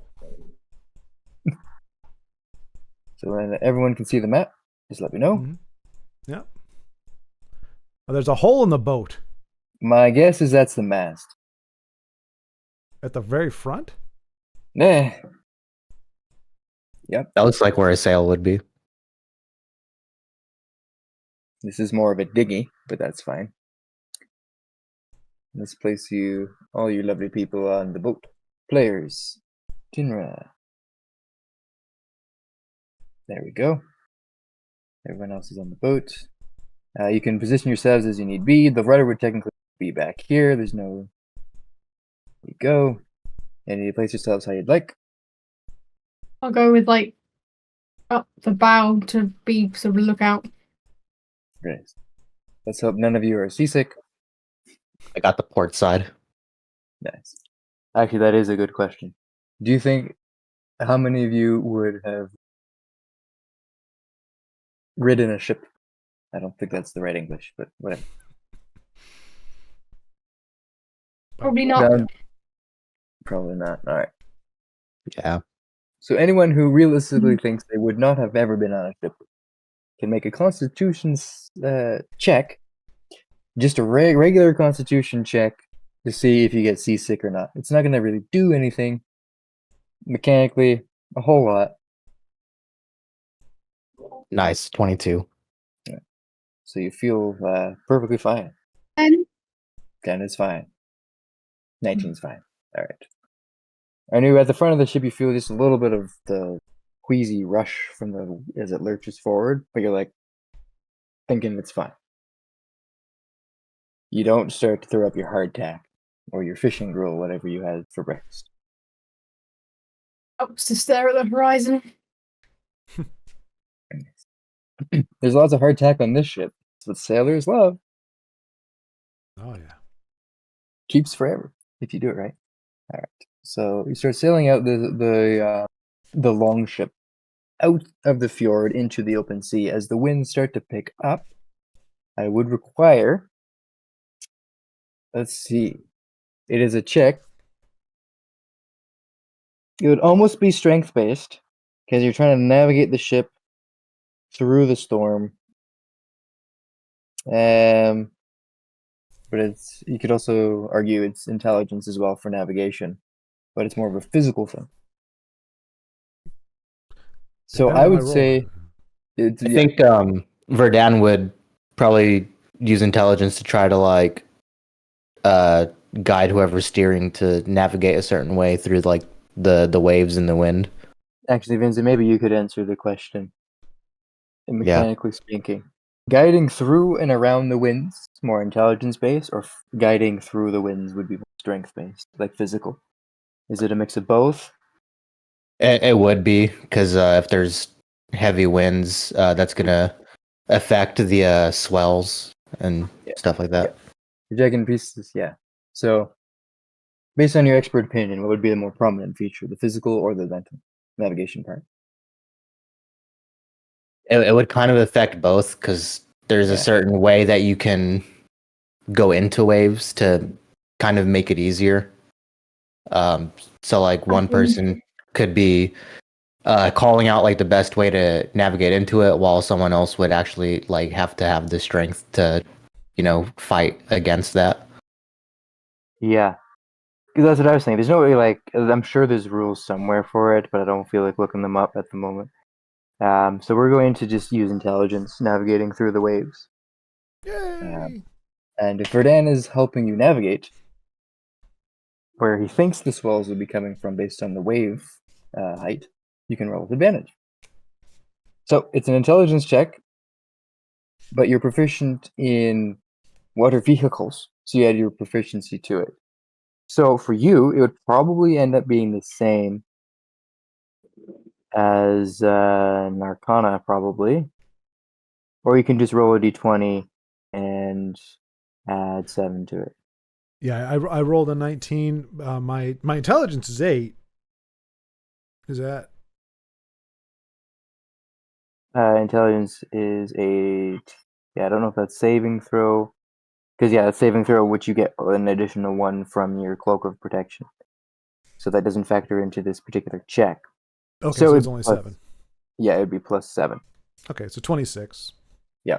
You expertly navigate through the waves Love you, Mom. as the hurricane starts to pick up. And then you see the swells as the wall of the hurricane starts to approach you. The waves get much larger. I need everyone to make an acrobatics check. Cartwheel time. Oh, damn it. It's mostly for balance. 11. 14. Oh, Chinra. She's Do you have a standing broken near leg the, or something? she is standing at the starboard side edge there. I am tall, so probably I'm finding it a bit hard to keep my balance. Acrobatics. So 10 plus, I think I heard 11. 11, yeah. Plus 4. For that 14, I think. And I got a 10. 10. So that's 10, 11, 4, and 10. Alright, the majority of you pass. So, Tinner, you don't fall in. Someone grabs you just as you're about to fall in. Pulls you back. You both land on your back, but yeah, you're fine. You're not eating water right now. Drinking water? Maybe. Exactly.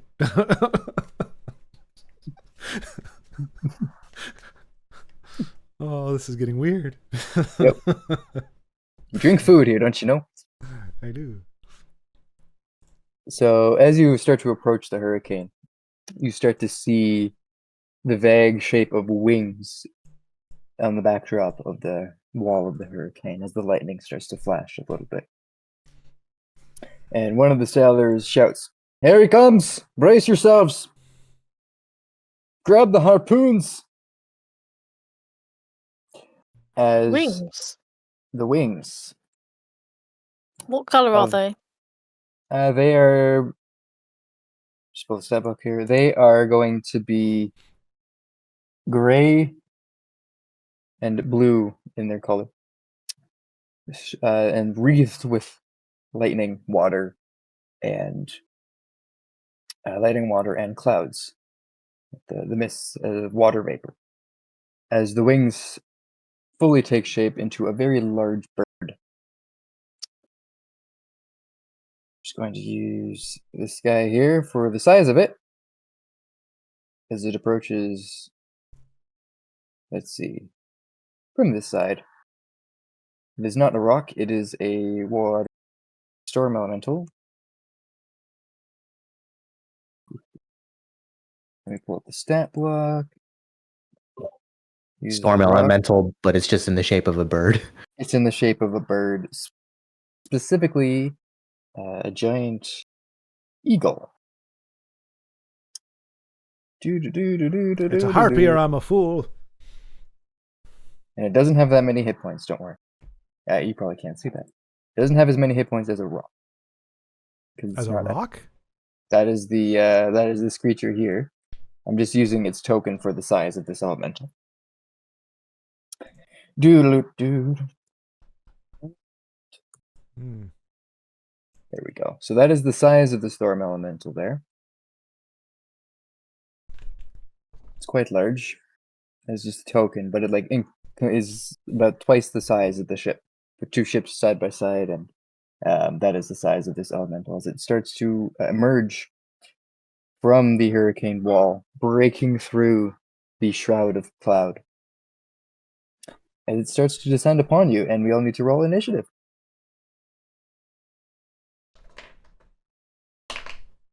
Do. 14. Actually, you'd behoove me to add the storm elemental here so I can have the stat block ready. Yes, behooving. 16. It is incumbent of me. I am the incumbent. Storm element. 15. I don't think I get any bonuses on it. Dexterity. Oh, what's that then? Dexterity. That's +2, so it's 17 then. No, it's not the storm elemental. It's Essence of Storms is what it's called. That's why I can't find it. Essence of Storms. There it is. Did it add it? Sounds like a candle fragrance. Essence of Storms. Yeah. Smells like petrichor. So that is the size of the elemental stat block, like the abilities in the stat block, but it is much larger than that. So I'm going to chuck this off to the side here because I'm just using it for its stat block and using the rock for the token itself. Add all tokens. All right, sorry, initiatives are new. 14 or something? 16. 16. 16 for our new. Tinra, I think you're on the log. You're 15. Everyone rolled pretty good. I got 14 for Verdun. Sorry, Valentin, what was yours? 19. Yeah, everyone rolled excellent. It makes sense. You were prepared for the fight. And then we'll roll for the Essence of Storms. Initiative is. That also makes sense. So that guy will go here. And I'm just going to put the other one at the bottom. I'm going to start. Cool beans. So close this over here. Close that over there. So much stuff. The Essence of Storms shall go first. Because rolled high enough. Alright. So even with the 19 and the 15 and all that kind of stuff, until it was going to emerge from the hurricane. So And did once it again, roll higher numbers than we did? Is that how that works? Yeah. Okay. Rolled a nat Embarrassing, 20. isn't it? Being Roll- outwitted by weather conditions. We've lost out to weather conditions, basically. The weather rolled a nat 20. It's all the time at sea. At least he rolled a nat 20 on initiative and not a hit. Wasted the nat 20. Alright, Mhm. so it comes in towards you and it's going to use its lightning squall. And since it's a larger storm, it is going to target the entire ship. So I need everyone to make a Constitution saving throw, please.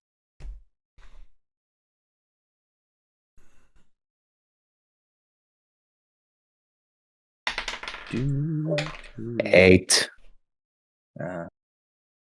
Tinner, that was a check. 16. 12. Well, that's not great, is it? 21. Well, you can use that roll, but let's just see if your saving throw is higher than your check. Oh, sorry, what am I doing? A D20 then? D20, you already got it. It's the same, so yeah, it doesn't matter. 12, Same, 16. isn't it? So I must just 8. take it. It's probably going to be worse than my luck. So 16. You do have luck points if you want to reroll it. We got an 8, a 12. Probably worse, wouldn't it? Hard to say. 16. Given my track sorry. record today, I think it's probably going to be worse. You're welcome to if you don't think 12 would be good enough, but right now we have an 8, 16, a 12, and 21. 21. Okay. So with a 16 and 21, you're all fine. As Essence of Storms,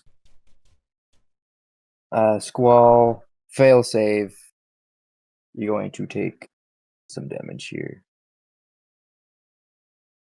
You just roll that.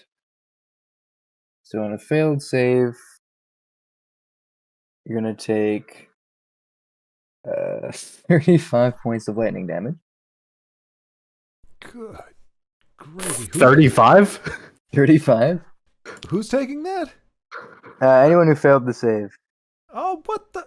I hope you guys have a lot more hit points than I do. Goodness And gracious. so 16 and a 21 were fine, so you take half. So you take half of 35. So 17 or 18? We're round to the nearest odd number, so 17.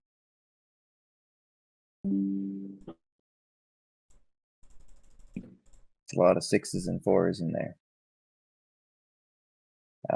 So Sorry, what was the full damage again? I was just trying to 35. amend my sheet. 35. Bloody hell, I have 10 hit points. That is its action. Bonus action.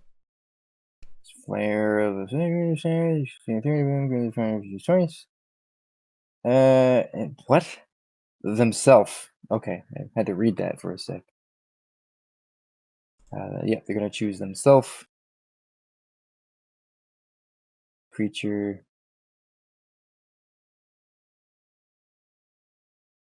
Okay, so each creature within 30 feet. So it's going to be everyone again.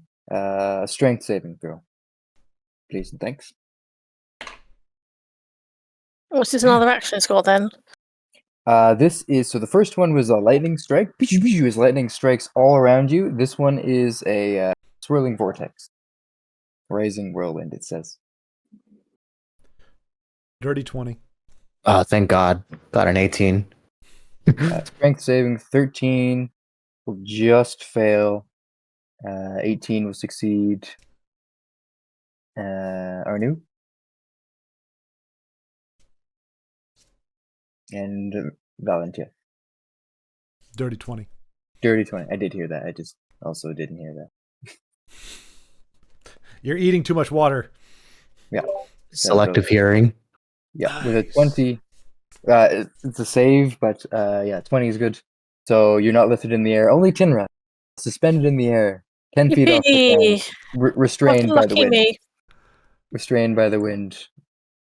You're not I'm taking going damage, to- though. Take this as being a metaphor for the whole thing about, what was it? Trusting the leap of faith or whatever. Trusting and Elmira.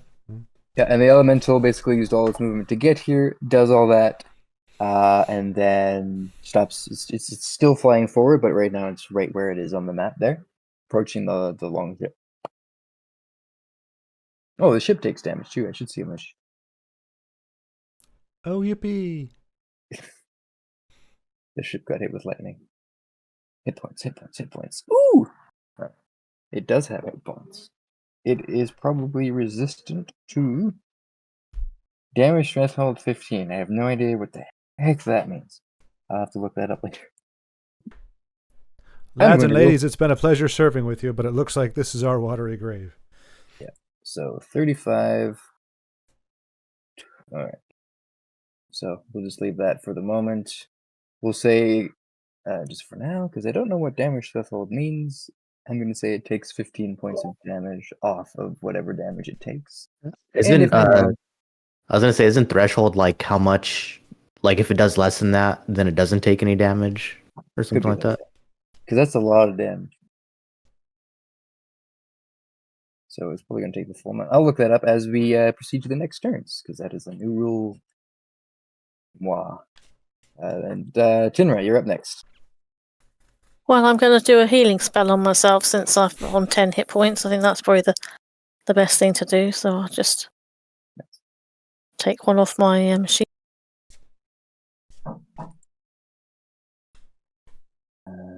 Ghost of Salt Marsh. Ooh, no, that's in the new player's handbook. Nice. Yeah. So she heals silently.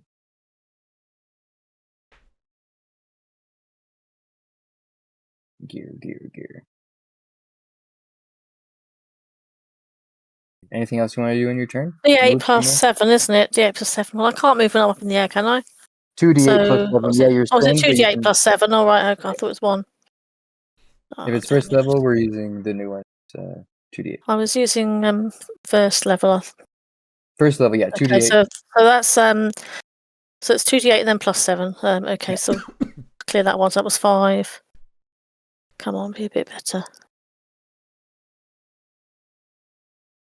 Another 5. 10. So that's 17 back then. Nice. So basically, it's as if you took half damage. Alright. I'm not alive filling around then. I wasn't aware I could do anything while I'm sort of suspended in the air. You can save against the restrained effect again at the end of your turn. What was the save? Was that the strength one? Strength save, yeah. Okay, I'll wait till the end of the round and then I'll have a go. Long shoot. Damage threshold. If you use damage threshold, damage is immune to all damage. Damage. And damage means the damage. Yeah. Yes.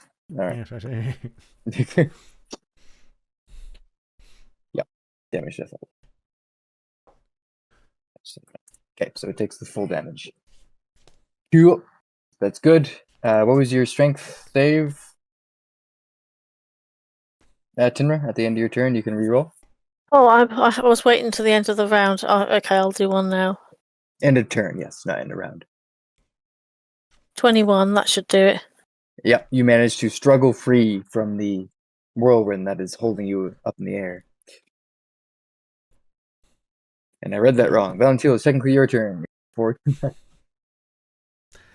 You said she was up, and she actually was, so I figured we'd just roll with that. Now, so conventional wisdom would say that shooting electricity at an electricity being is going to be next to useless. Is there anything that Valentine, as a character, knows that conventional wisdom, i.e. me, would not? Let's see. In the moment, you can try and make a quick Arcana check. Hell yeah, man! I'm on fire. 26. Okay. I'll just say with a 26, you're like, Essence of Storm, Storm Elemental, Immune, Resistant, and you're going to go with Resistant to lightning damage, not immune. All right, so then I'm going to go ahead and cast 3rd level Dance of Blades. All right. It's definitely not resistant to force damage. So Let's see. there we go. Let's see if that upcasting it does actually anything, because it might just be one of those fire level things. Oh, yeah, that's Dance right. of Blades. I have it in 2nd level too, I guess. Yeah, it's always there. It just happens to be a spell slot. Number of blades increases when you reach levels. So yeah, there's no upscaling version of this. But I always like to, even if a spell doesn't explicitly have an upcast bonus, I always like to give a little bit of an upcast bonus. So if you want to use a 3rd level spell slot for a Dance of Blades, you still only get 4 blades around you, but each of the damage, since it's upcast, So 2d8. So 2d8. So it's a d10. So yeah, use a d10. We'll say it uses a d10 instead of a d8 Sweet. for each blade. Alrighty, and that's I can use that next turn, right? This is just the getting them going turn. Actually, I'll make it interesting since it's 3rd level and you don't have many of those. We'll do for this time d12. Nice. Okay. Do I have a D? I think I have a D12.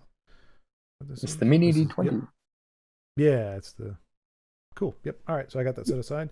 And just out of curiosity for future referencing, I do have shield. Is that something that I declare casting if I get hit? Like, in other words, that last turn when you say, oh, you take half damage, is that when I would deploy the shield? Do I need to deploy it before you declare the attack damage, or? It has to be an attack that meets or exceeds your AC, not require a saving throw.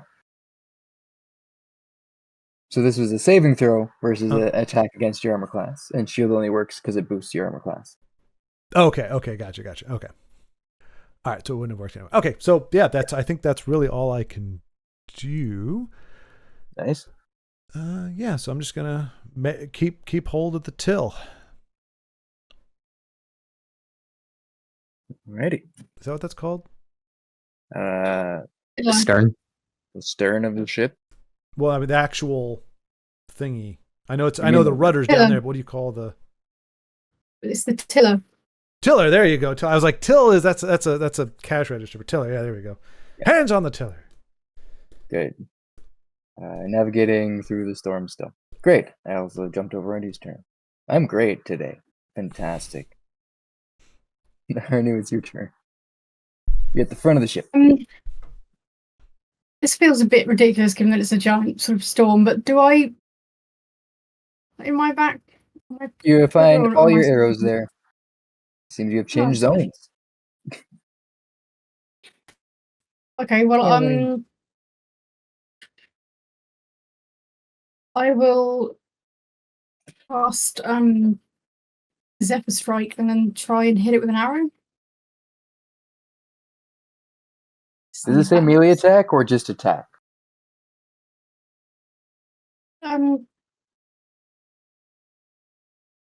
It's just an attack. Right? Let's see here. Because if it's just an attack, then yeah, that would work as well. One bonus action. Doesn't provoke opportunity attacks. You have yourself advantage on one weapon attack. Yep. Yeah. Doesn't have to be melee. That's good. Okay.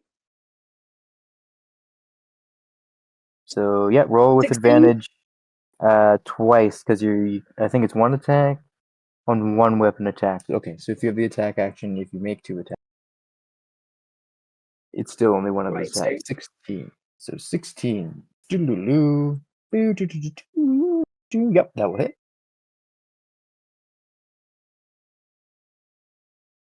So that's 9.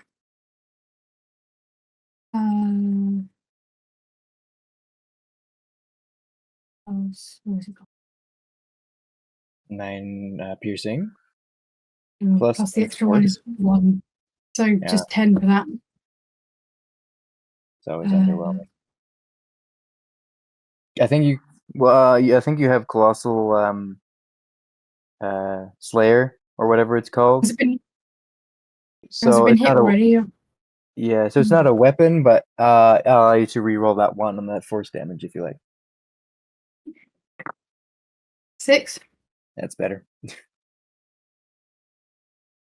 damage. Right.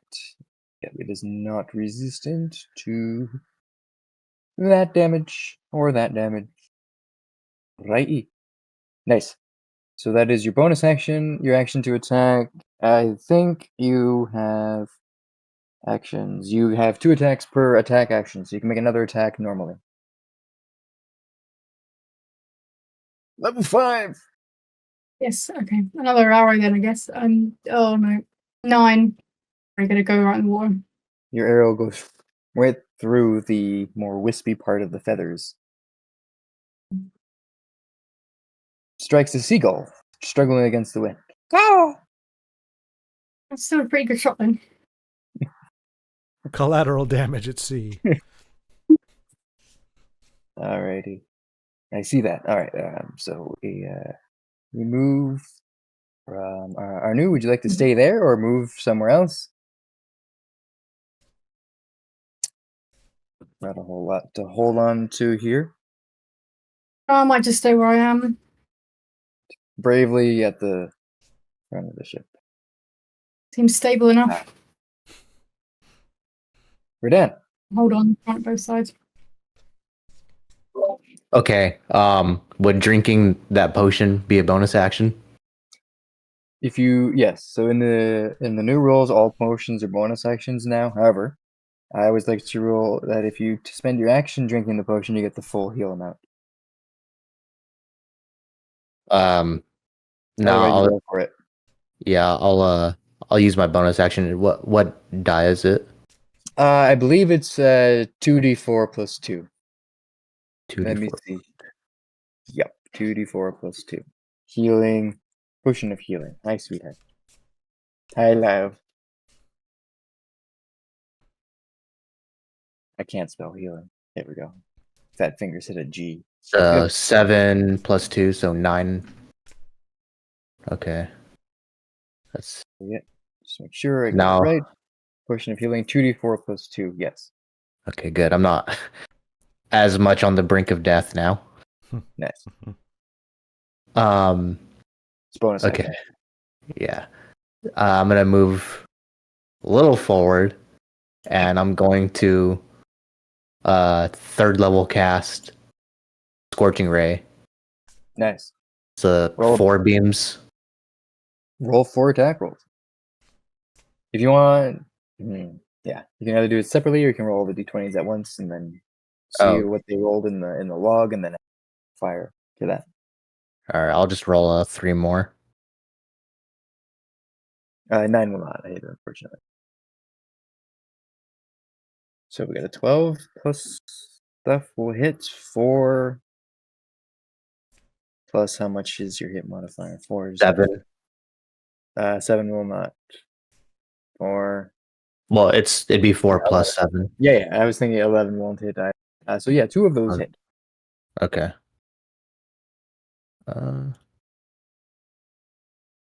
Does the damage increase or just the amount of beams?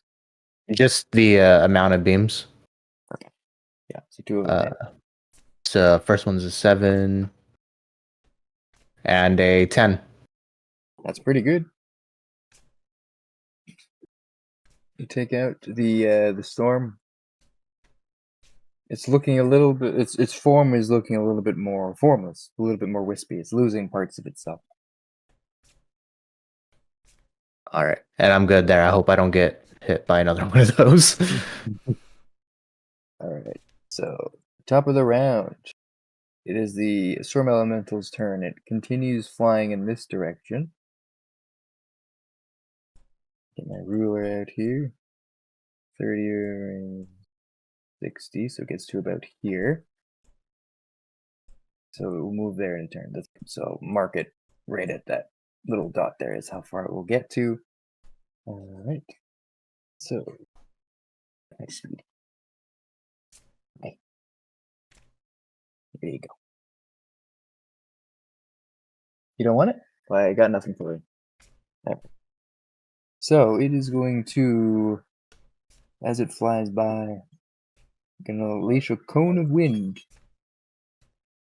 30-foot cone. I think it's gonna be. How can he target folks? 30-foot cone. Only that much.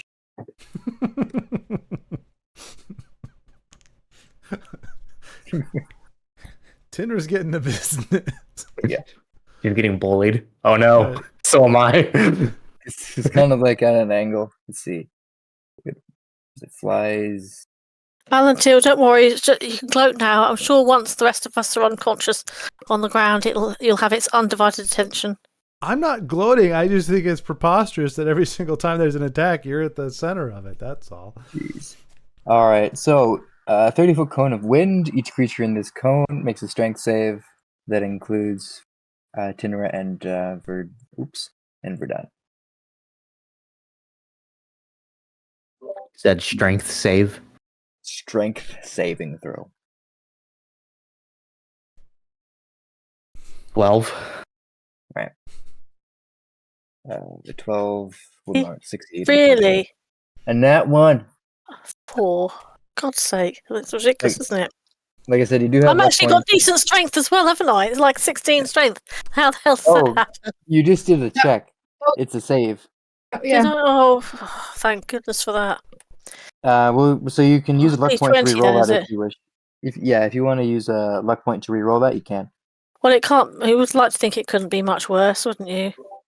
I don't think you can get worse. So yeah, Marga, if you wanted to use a luck point, you wish to. Oh, for goodness sake. Look at that. That's even more 5 beastly. These dice hate me. physical You- dice. You're targeting the two like unluckiest characters. The dice just hate me. I mean, this is ridiculous. I've only had one decent roll. How long have we been going and I've had one decent roll? All The right. whole So with the failed save, you push back 10 feet. That's in okay. in any direction. So for you, that's up to here. It doesn't Oh, say you fuck. land prone. Oh. Oh, jeez. Could I not But be you take pushed back to the 3,000. centre, like here, like because there's something there I could lean against, isn't there? It's only 10. It's only 10 feet. So basically, I you was were there, like wasn't here. I? So you're like you only push to like here. It doesn't say you land prone either, so you just get pushed. No, that's no big deal. There is a little bit of siding to the boat. Oh, there's a crate there. Okay, you're lucky you Yeah. hit the crate. Yeah, that's what I mean. Hits the crate, spills over. I will say make an acrobatics check, otherwise you will fall prone, but you won't get pushed off the ship. Oh, thank God. Fire wielder in water, no bueno. He's his phobia is drowning. Right? That'd be brutal. You managed to just like engage your core and not spill over the ship. It's And the, you land, the adrenaline of nearly dying. yeah. So you land kind of like sideways against the siding of the ship, whatever the rails or whatever. And you're on the ground prone, but you're not in the water. So excellent. So it's going to do that. It only can do that other thing as a bonus action. So use a bluster, makes 2 attacks with its talons. I don't think it could get close. So as one over here, and I already said it moved. So it does one of those, and that's a melee attack. Technically can't do that. So that is its entire turn. Hey, we weathered the storm, literally. Valentil, it's your turn. All right, so I am going to use this opportunity to be shooting throwing my swords at it, which I understand. So it actually says 3, but then it says in notes count +4. What is that referring to? So you reach 5th level. So since you reach 5th level, meaning your power has grown with the use of your spells, this Right. works similarly to how a cantrip works, where you get certain bonuses when you reach certain levels. So instead of 3 blades, it's always 4 now. Okay. So you have 4 blades around you, and so this would be, I think how they work is does it say melee or just attack? So it's melee is one option, but if it's at least 10 feet away from me, I can do where I shoot them off. Yeah, projectiles kind of thing, which is if they're at least 10 feet from you. Yeah, it doesn't really specify how far, so I should really fix that. But yeah, 10 feet. Limitless power. Basically, where I was going with that is they can't be in melee range, like 5 feet to use this feature, so 10 feet. Right. So I'll have to fix that when we get to it. But I will say for now, oops, I meant to use the ruler tool. Why are you working? I will say it's up to 30 feet, and you're within 30 feet easily. You're 25 feet away. So I'll edit that spell later. So that it's at least 10 feet up to 30 feet. You can. No, I like sniping with my freaking swords. I think that's cool. I want to be able to hit somebody from 1,000 yards away. That'd be badass. So you make a ranged spell attack for all the weapons. So that's just one roll? Yeah. Oh, I pulled a Tinra. So that's a 9. Mm-hmm. Let's see. He's not being flanked at all. I don't think you have any inspiration. No. So 9. I don't think there's any other way to help you out with that. I think you just missed. Yeah. Now the swords are still there, right? It doesn't say they disappear. Let me see here.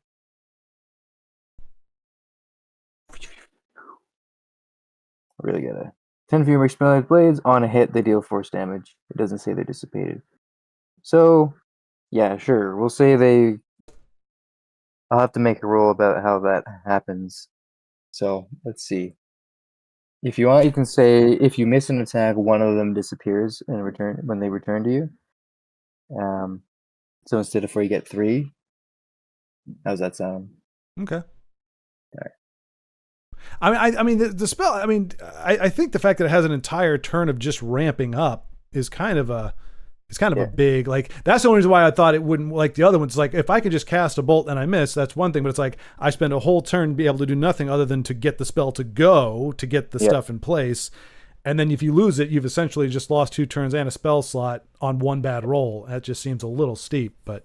Yeah, well, there's also another contingency. If it makes a melee attack, you can use your reaction to send one of them towards a target.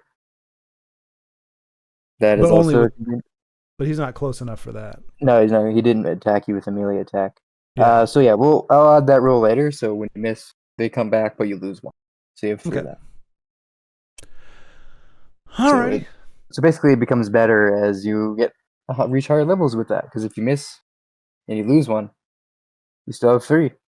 Yeah. All right. So it's that's not bad. It's funny when you think about designing a spell, you don't think of everything. Every turn this thing goes, like you guys have to finish it off. I'm counting on all of you, except for Tinra. So if you want to use any of your bonus action for your bonus action stuff, you may. And I do need another steering check from you. Ships check. Steering, navigation. What does that use? So just basically d20 plus 7. You can use Arcana if you want to use that. To navigate the ship. That's an 11. Yeah, that's fine. You're just enough. Okay. To not like steer the ship into a larger wave that then washes everyone into the water. I'm not a multitasker. That's kind of the problem here. I'm really focused on steering the ship, so all my attacks are just kind of a secondary thing. That's canon. That's canon now, and you marked off the spell slots. Excellent. Yep. All right. So this thing gets to here. Arnu Gatiarn. Well, firing at it seemed to work last time, so I'll just fire some more arrows at it. Excellent. Don't roll a 9. 14. 14 will just hit, yeah. Just roll both attacks. 6. That's 6 and 13 damage 6 and 13. with the Colossus thing added. Nice. I think you saw 100. So 13 total damage. Yeah, for that first one. Nice. And then another attack. Colossus Slayer. How does that work? Because I forget. Just for my 11? own brain. 11 will miss, unfortunately. Colossus Slayer. Well, Extra I 10. think it's a 13 to hit. Once per turn, you can take an extra d8. That's cool. If it's below his hit point maximum. Well, that's pretty... Okay, I guess the only way that wouldn't work is if it's at its max hit points. Fully healed. Yep. Interesting. So yeah, you strike true right in the eye with 1 arrow. Then it reforms. Because it's made of storms. Nice. Would you like to move anywhere? You good at the front of the ship? it feels like a good place to be at the minute. Feels like it's kind of gone past me. Yes. So Maybe. Some- Now. pretty good. Tinra, it's your turn. I was going to cast spiritual weapon at it, and my bonus action will be moving over here to the sort of cover of this. I'm assuming there's some kind of structure there, so I could shelter by there. Longships are pretty compact. They're more compact than this. So there's not really anything there except another guy. What's that There's circle thing then? I don't have a longship. It's Oh. technically that's the ship's wheel there. All right. But This yeah, your structure movement, here. your bonus action. I just wanted to get somewhere where I could hold on to something so I don't get swept overboard if it does There's a more mast. stuff. There's a mast Okay, here. I'll go up there. So your movement So I've there, got- your bonus action to cast spiritual weapon, you still have an action. If you're casting a spell, it can be a cantrip. I don't know if I've got anything that helps against weather conditions. Yeah, I don't think light's going to help somehow, is it? Well, I've got light resistance. What's that? That is. Oh, hang on. You touch a willing creature and choose a damage type: acid, bludgeoning, cold, fire, lightning. Oh, that sounds useful. I'll cast resistance on myself then, so that I can. I'll use that as my sort of action, and then that way, I've got some resistance against Nice. lightning and storm damage, bludgeoning as well. So that sounds like it'd be quite useful. Nice. So spiritual weapon is over there. Still think Yeah, you just can gonna make an grab- attack as part of the cast. Yeah, let me just got to cast spiritual weapon. That's level 2, isn't it? Pretty good. Is it the fiery mace again? Yeah, it's the fiery mace. I just thought that's my trademark, isn't it? So let's see if it even hits first. Please work. I'm due. I'm due a decent attack roll. 13. Hey! Yay, that's just about makes it, doesn't it? 13, that's your roll, Okay. plus your plus 7 will hit, so 20 will hit. Yeah. Okay. So spiritual weapon damage. It says here 1d8 4. plus 6 plus 4. Right. Okay. Where's my d8? There we go. The dice do hate me, so that's 4, 5, 6, 7. 7. It all helps, doesn't it? Every bit helps. It does. Took a fiery mace to the face, and you're near the mast. There, movement bonus, you cast a spell, you're resistant to lightning damage. Cool. Try and remember that. Yep. Excellent. Verdan, you're lying on the ground, but But what? you're lying on the ground, but you're not in the water. Yeah, thank God. So you have half your movement to stand up, but you got your full turn otherwise. And it's what, 15, right? 15 Yeah. feet of movement. Yeah. I don't like that Tinra's basically in front of me. He's not a good luck charm. Excuse me. I mean, you could hide behind me because I am tall, and therefore it wouldn't see you, would it? I'm tall too. Yeah, true, but- And I'm gonna If you Help with crouch the down, it effort. won't know, will it? Just crouch down behind me, and then it won't see you, will it? I don't know, it's flying. It's fine. Yeah, it's above the sail. Yeah, Like, I'm "Hey, gonna we're doing this." Oh wait, the other Um, dudes are helping. They're throwing harpoons and crap. Some of them are doing okay, and some are not. So yeah, it takes a little bit more damage. I'm gonna help with the effort of whittling it down a little bit. I'm gonna cast a first level fiery missile. Nice. Pew! Boom, boom, boom. Roll damage. Mark up spell. Three Slot. of them. 3. 3, 2, and 4. Hey. 9. 9 force damage. Pew, pew, pew. Nice. Alrighty. Take some more force damage. Alright, we go back to the top of the round. Unless you, I don't think you have any bonus action. You cast your spell. Doodle-doo. You moved. Let's see, how much movement was that? 15. Yep, you're there. Excellent. So the essence of storms.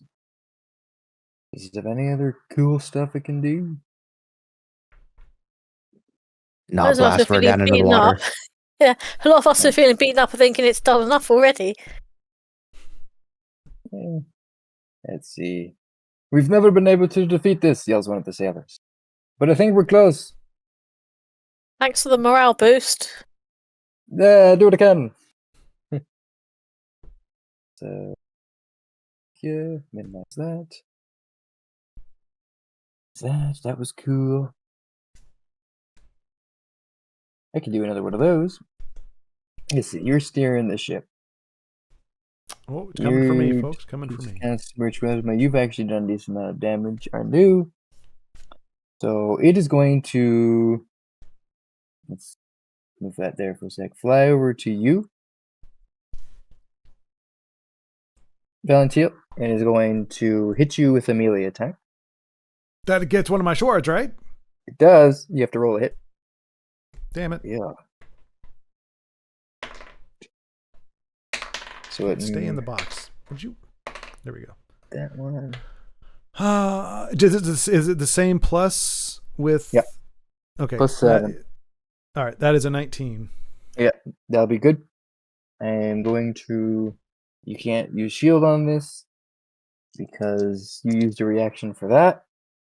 So you're going to take 10 points of piercing damage from its wind talons. Do I roll damage on that, or is that a given? If you hit, yes, you roll your D12. 212. Ooh, 11. Ah, nice. So with the 11 damage, it stays there. It's flying by. It strikes at you with its talons. It is your turn. So now that it's in melee range, I'm wondering if it's better for me to melee it or just to throw the swords at it again. Let me see. It's not within 5 feet of you. Oh, it's not. It's now within 5 feet. It's now okay. When I hit the target, it takes 1d8. Yeah, Well, so I mean, it doesn't seem like it benefits me to. I still have to roll either way, so I'm taking a gamble of losing anyway. This way, I do 2 d12s versus 1. well, if you hit with an attack, you can use a bonus action to send another towards it. I think if you hit, let me just double check. This spell needs a little bit of a love. For clarity, when you make a melee attack, you may attack with one of the bolts. So you add a bonus action. So you roll 2 attacks essentially. One for your regular weapon, and one for the. Actually, yeah, it came within melee range. Yeah. So one for the weapon, one for the spectral weapon.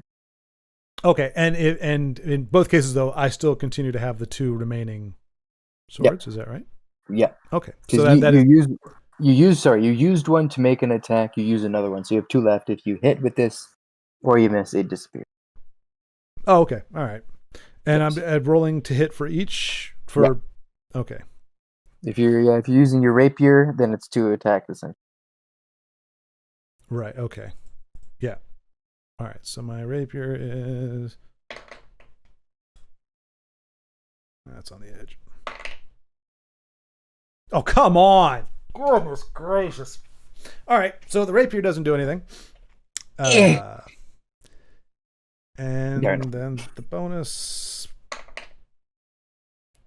Oh, for fark's sake. Yeah, that doesn't do anything either. Well, what would you roll? 4 plus the 7 is 11, which is 2 beneath what it needs to be, or 3. All right. You're trying to steer this ship and fight this thing at the same time. That's what I'm saying. It's not fair. It's not going the greatest according to plan. Nope. But that's all right. And at the end of your turn, I do require 1 more navigation stabilization check there. D20 plus 7, and Arnu, it's your turn. 30-20. Yeah, you're fine. You're steering this like a champ. Yeah. Come on, guys. Come on. Help me out here. I'm keeping us afloat. Need you to do a little more pokey. I've got my spiritual weapon going, so hopefully that'll help out next round.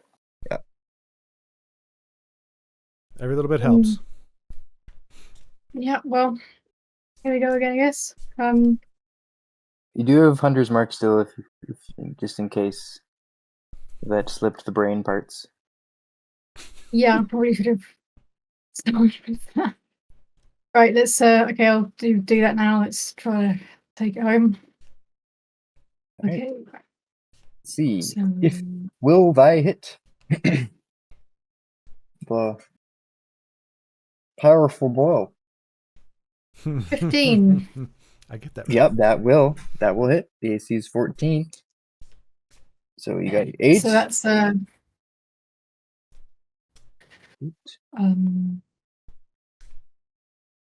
sorry, 8 and 6. Mm-hmm.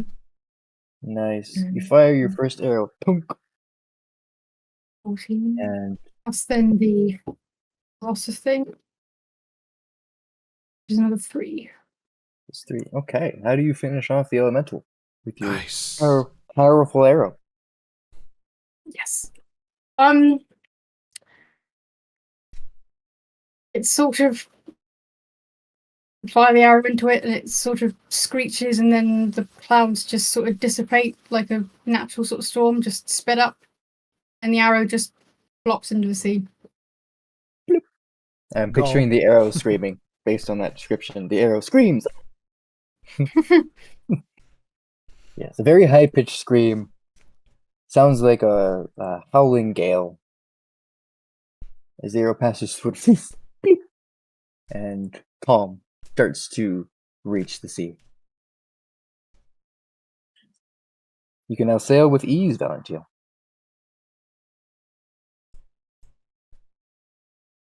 Yeah. As the spinning vortex of the hurricane starts to dissipate, in the middle of the ocean there, and ahead of you, a maelstrom starts to form. Maybe this is the eye of the storm that we need to capture.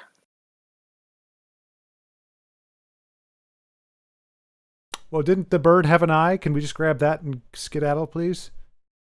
Okay, grab the floating eyeball. Surely there's a floating eyeball. I know. Yes. I know there's a floating eyeball. Actually, that actually sounds even better.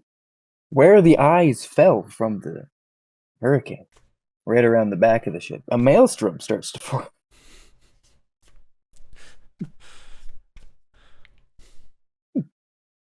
And then they're just plopping on the ship. All the storm types. You hear Master Gibbs yell, "Maelstrom!" Pirates? Anyone remember that? Am I alone in that?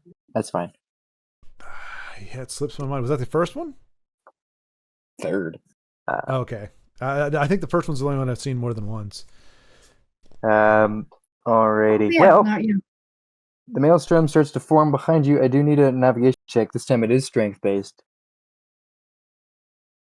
From me or from For whoever's somebody else? the helmsman. Well, that sucks. I have toothpicks for arms.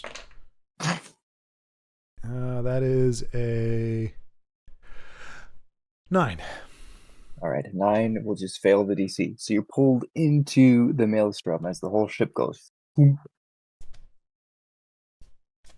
And as you fall in, you see the eye of the storm kind of like lingering as you're floating by.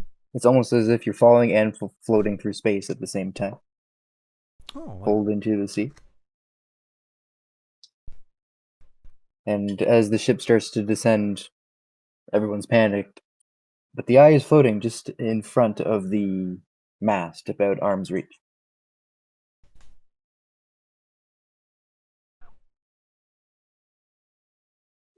Well, Tender's right there, right? She should be able to grab it.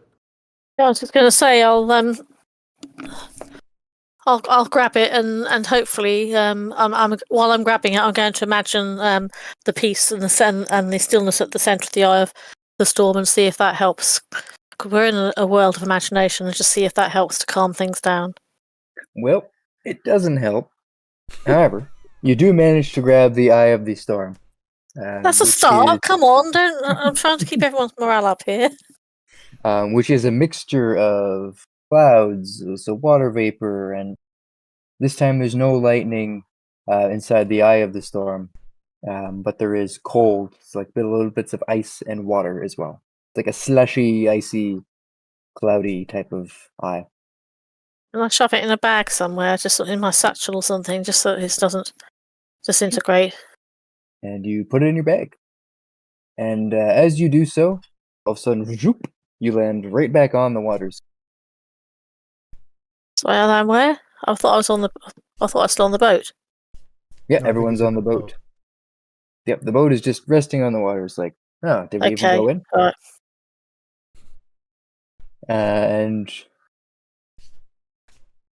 But as you're resting on the water, you turn around and you're right back at the shore. Fast travel! This is like a very surreal dream, isn't it? Convenient though. I'm not going to complain. Yeah, really. I don't want to sail all the way back. You see the strategy I had there of failing my strength throw so we could be sucked in the maelstrom, grab the eye, and get out? That's all planned. Your genius knows no bounds. Yeah. Indeed. Just like the range of my swords until I get nerfed. Well, we don't have Rhino with us, otherwise he'd be making up a song about it, wouldn't he? It was 30 feet, and we'll Oh, keep it yeah. at 30 feet. Good. But yeah, you're now back at the fjord, and everyone's like, well, that was an adventure. Well done, everyone. Yeah, they'll cheer. They'll exit the longship shortly after, as it sustained a little bit of lightning damage. And as you descend back onto the beach, onto the shore, you see a little small funnel descend from the sky. Little wind funnel start to touch down. And Totally then another. harmless. And then another. And there, in total, 4 little funnels reach down from the sky.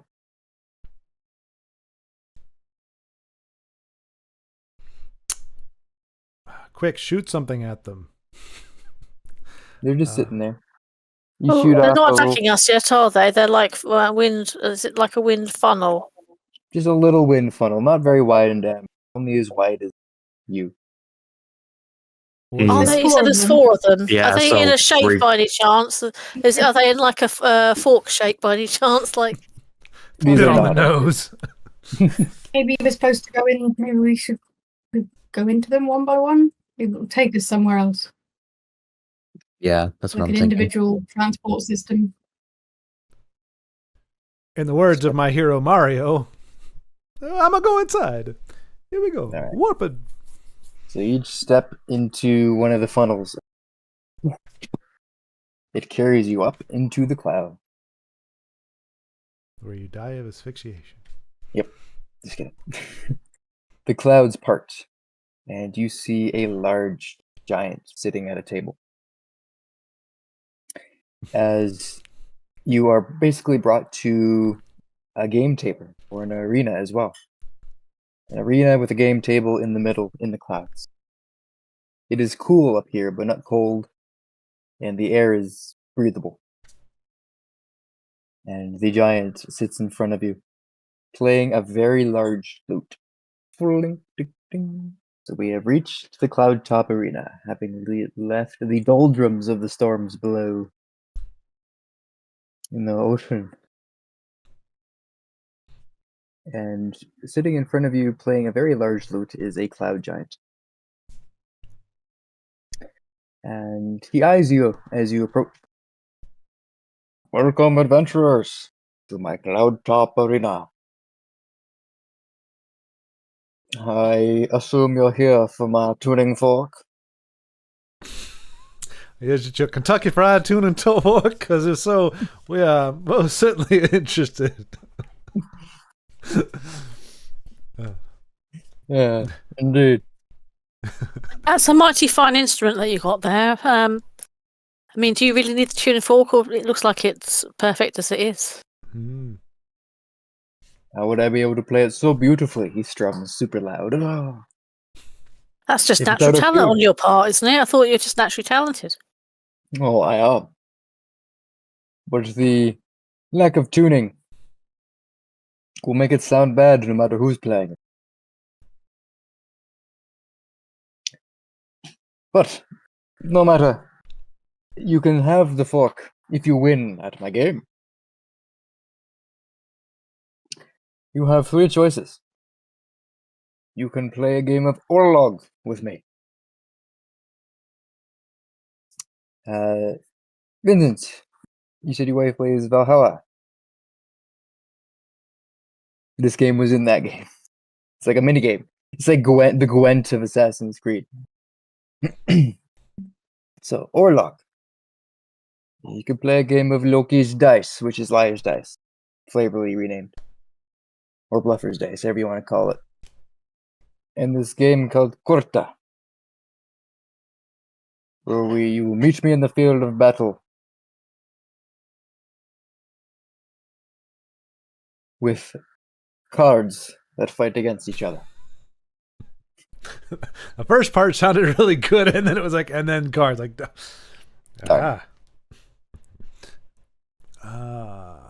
Yu-Gi-Oh. yeah, that's what Pokemon. Yeah, it's Yu-Gi-Oh! I guess would be. Does he have? Does he know how to play Tessel? That game doesn't exist here any longer. Oh, can't even play it anymore. Not even Orlog. giant. You use tokens, and the goal is to essentially eliminate all your opponent's tokens by using attacks and defending. Loki's Dice. It's pretty straightforward. Just discover the liar. Corta. More strategy. Your creatures against mine. But take your pick. How does this work with 4 of us playing just against you? Very good of you to ask. We will only have one map. It'll be all of you against me.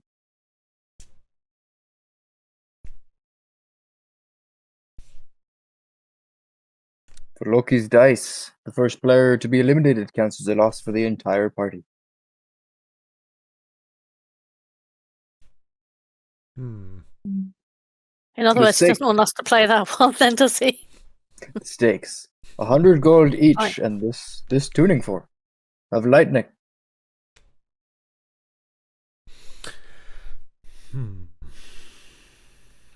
To be honest, If we I don't know what get to any. try again or not? If we fail, do we get to try again, or is it just a one chance thing? Well, you get one shot to prove your worth. Otherwise, I'm sure there's other ways to prove Probably yourself. just fighting them afterwards if we lose. Yeah, I'm kind of. This is a construct anyway. There's really no life lost here, so we're only just kind of playing along for the funs of it. That's fair. Uh, So what are we thinking? Yeah, let me just get some more. I got the actual rules here. Did I put that rules in homebrew? I have too many tabs. Games. Orlog.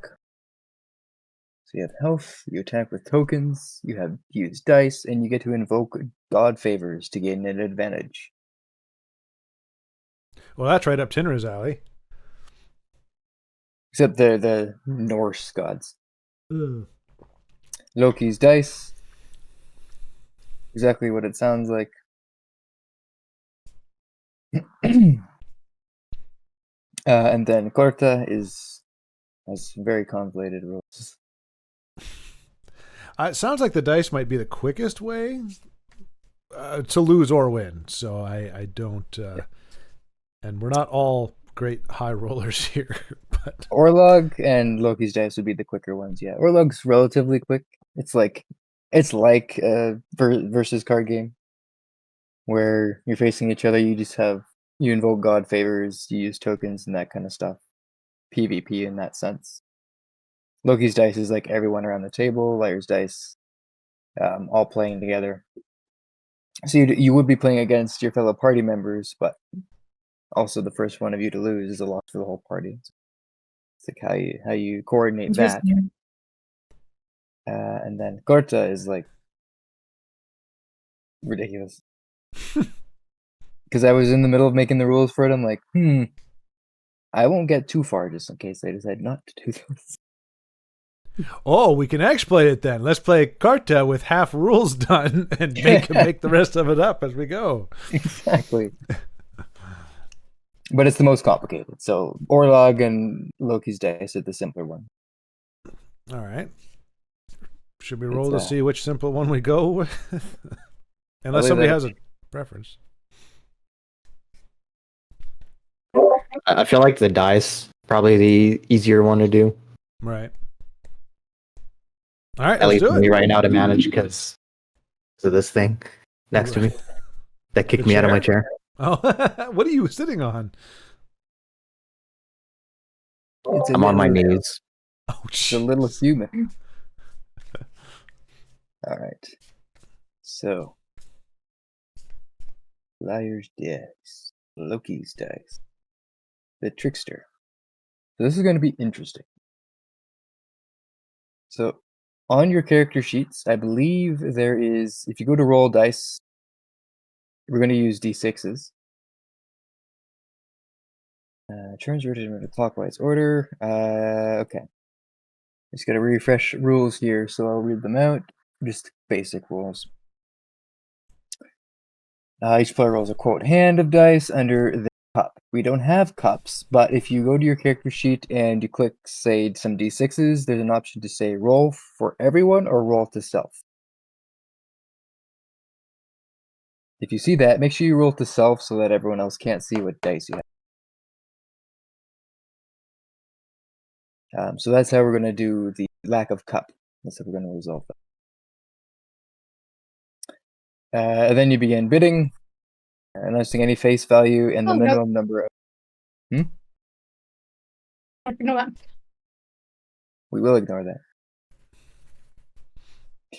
that. First player begins announcing any face value and the minimum number of dice the player believes are showing that value. Under all the cups. Ones are often wild, always counting as the face of the current bid. Okay. Turns rotate in a clockwise order, but we'll just go character alphabetically. Alphabetically? Well, whatever. To make the higher bid or challenge a previous bid, typically with a call of a liar.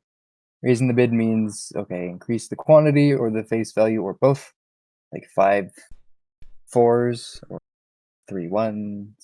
Sorry, I've lost track because And I've got a furry scarf. What are we doing? We're rolling d6. We're playing liar's dice, Loki's Okay. dice. Oh, they have dice odds. I'm not doing that. How many dice? How many dice are rolled? I think it's 5 6-sided dice. Okay. So I'm gonna go grab some dice.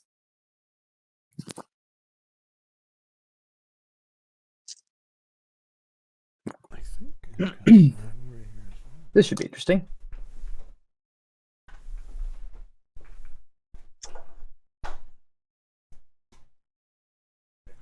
It's been a really long time since I played this, but it's okay.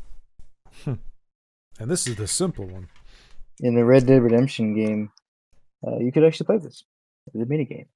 Oh, interesting. I remember doing that all of the time. I need to play more of these games that have like mini games in them. Mm-hmm.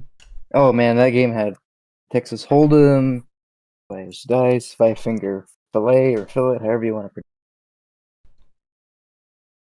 pronounce it. Darn it. This might be a little shaky because I'm very rusty.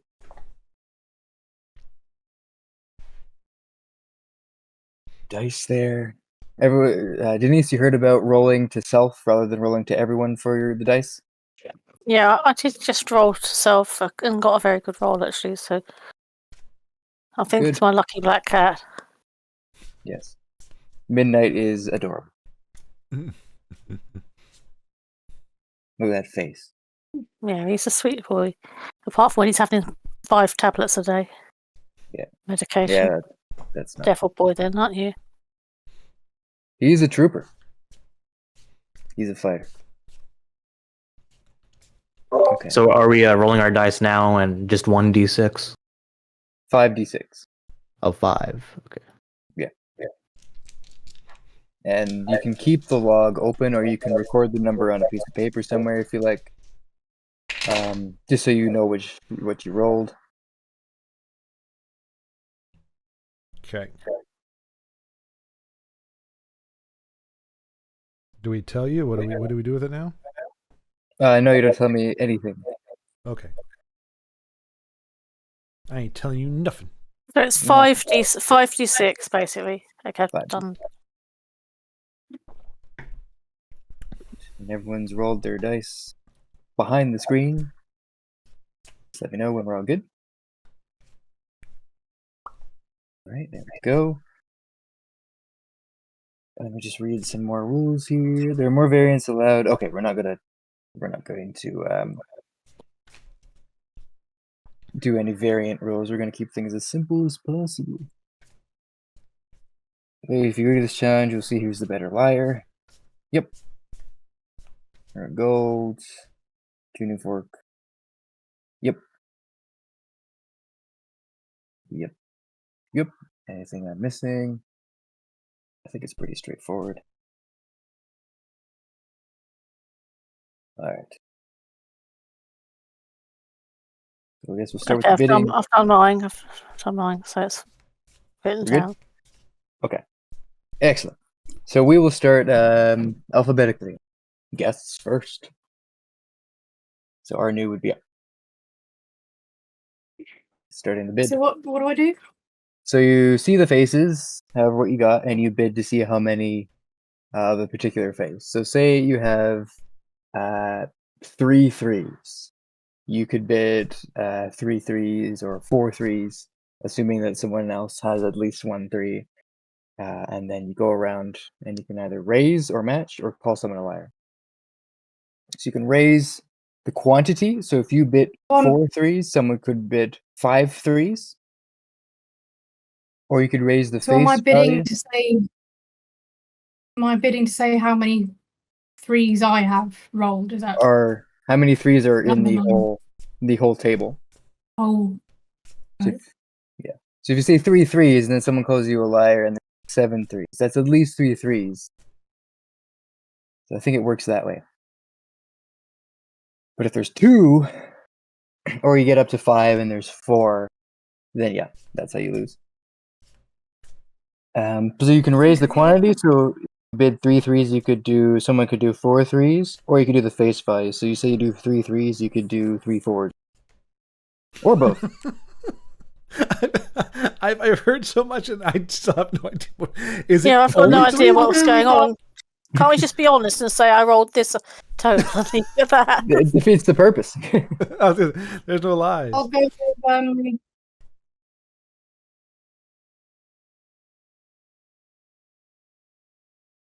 I'll go with 4 threes. Alright, so I'll write this crap down. Someone bids 4.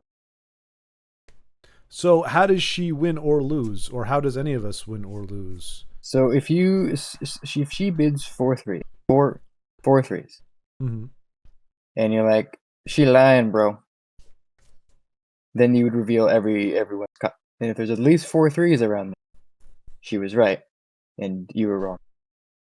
And so therefore we all lose. So the only way for us to, so we really cannot flag any of each other's stuff. Sorry, to clarify, you lose a dice. You lose one of the dice, and the first person to get to 0 dice loses. But yeah, we're just trying to get the cloud giant to lose all of his dice. Right. So we don't want to call each other a liar then, do we? Because then one of us is going to lose a dice. We only want to call you liar, right? You could. But then if you called me a liar and I'm actually telling the truth, you lose a dice. I mean, that's like 20 to 5. Yeah. So it's kind of stacked in our favor a little bit. A little bit. Do we have to, when we're saying like I think that there's been, for example, 4 6s around the table, are we including the giant in our estimate, or are we just ourselves? Everyone. Everyone, right? All right, so she's ascertaining that amongst all of us, we have at least 4 threes, and But Mhm. that's not even a lie. She's just taking a guess based on what she has and what she thinks everybody Yeah. has. So it's not even Yep. like she's trying to BS anybody. Yep.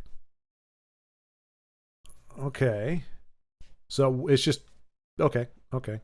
It's interesting. All right. I guess we're just saying that we think someone's wrong rather than being a liar, but we just say Right. liar. Basically, you have two things to do on your turn. Make a higher bid or challenge the previous bid. I.e., calling someone Loki. Liar. All right. So okay. So then, is it now then just the turn of whoever's next? Yeah. So technically, it's Tinra's turn now, and the current bid is 4 threes. So do I have to stick with the same number, or do I have to kind of pick any number? Let's see here. You can either increase the quantity or the face value. So it's 4 threes. You can either do 5 threes, or you could do 4. Let's see. I would allow, if you're changing the dice face, to do fewer. So if it was 4 threes and you want to do fours, you could do 2 fours, 3 fours, that kind. So could I say I think there's at least 3 6s rolled on this table Yep. between us? 3 sixes. Where's my notes? There it is. So current bid. The text. Current bid was 4 threes, and now it is 3 sixes. Okay.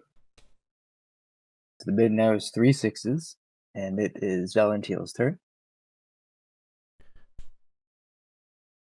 Okay. And I mean, if I choose a different number, is that just? I mean, is it how much are we muddying the water? Are we all allowed to change the face, or should we be trying Yeah, you can to? do. You can do whatever you want. So it's 3 sixes, so you could either do 4 sixes, or you can change the dice value, the face value. So it's 3 sixes. You could do 3. You already know the bid was already 4 threes. Right. Now, does that mean that if I wanted to do, let's say, fours, that I would have to go less than 3 because 3 is the lowest 6? You could do 2 fours if you want to. That's fine. Okay. I don't think that's technically how it works, but we'll do it that. But I mean, could I go higher than that, or do I have to be lower than that? Let's see. Increase the quantity or the face value or both. Increase. Okay, Yeah. so I could say I think there's 5 fours. Yeah, you could do 5 fours, or 4 fours. I see now. 5 fours. Yeah, 5 fours. not 2. So you have to do the quantity or the face value or both. Gotcha. 5 fours? Yep. All right. We're done.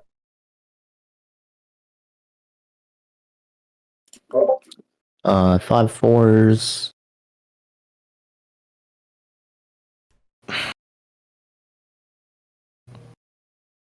I'll bump it up to 3 5s. Yeah, I think it says increase quantity, increase the face value. See, increase the face value to 3 5s. Yeah. I gotta have all the previous bids here. Because I think we 6s, 3s, and now we have. So, guys, what we can do is one of us calls BS on the giant no matter what, and we just make sure that none of us calls it too many times to actually be out of the game. So I can call him BS first. If I lose a dice, and then somebody else calls him out the next turn. That's what I was saying, because we have 20 dice between us. He only has Right. 5. 3 Yeah. 5s. All right. Fork now it's around and find out. Exactly. The giant goes, interesting. I bid 5 6s.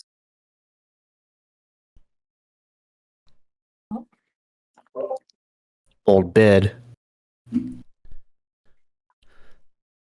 5 5 6s. 6s. 5 6s. Verdan will call bull on that. Alrighty. So here's Nice. where we reveal. I wish I could show you my screens, but I can't with this camera. So everyone, I guess, will basically just say what they have. Since I it's will. sixes, should we just total the number of sixes that there are in total? Yeah, the other one's relevant. Yeah. So I have 2. Oh dear. I have one. I had 3. I have one. Oh my gosh! What? There's That's at why I least said. 5. That's why I said 3 because I thought at least there's Yeah. at least 3. So I There- knew it was going to be yeah. right. So there's at least 5. So the giant wins, and Verdun, you lose. So for the next round, I guess I just roll 4 d6s.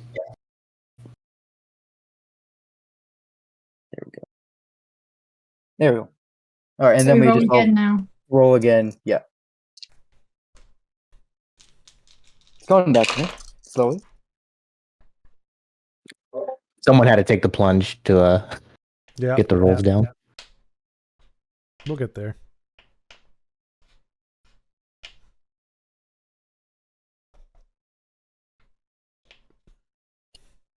When everyone's good, just say yep or rolled. Good. That wasn't an option, Vincenzo. Jeez, he said yep or roll or good. What anything. I'm a unique snowflake. I can say whatever I want. Unique snowflake. Oh. Every snowflake is unique. And Denise, you're good with yeah. I just didn't hear anything because you muted, so I have to watch. No, for that's because I was having to do it while reaching over without disturbing midnight. I'm afraid he's on my collarbones. It's not easy. Yeah. So we'll just Yeah, I've skip rolled 5. the alphabetical from our new, and we'll just jump to Tinra and then cycle back that way. We'll just jump the next person each time. So Tinra, what do you bid first? The ones can be wild. I think there's. I mean, I think there's at least 5. Ow! There's at least 5 2s. 5 2s. Come on, calm down, good boy. He's been a good boy. Don't worry. So things are only to increase from what I understand. So you can increase to 5 3s or 6 2s is what I understand. Next one. And I would say ones count as wild. So if say someone bids 4 6s, you can be like 4 1. So one can go either way. That seems to be one of the rules. So just because ones, you can't go. You can only go up from ones. 5 2s is the bid by Tinra. Valen 2.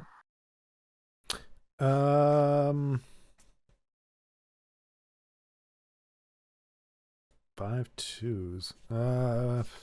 What was the other one? You said I could do 4 3s? You can increase the amount or the die step. So you can go 6 2s or 5 3s.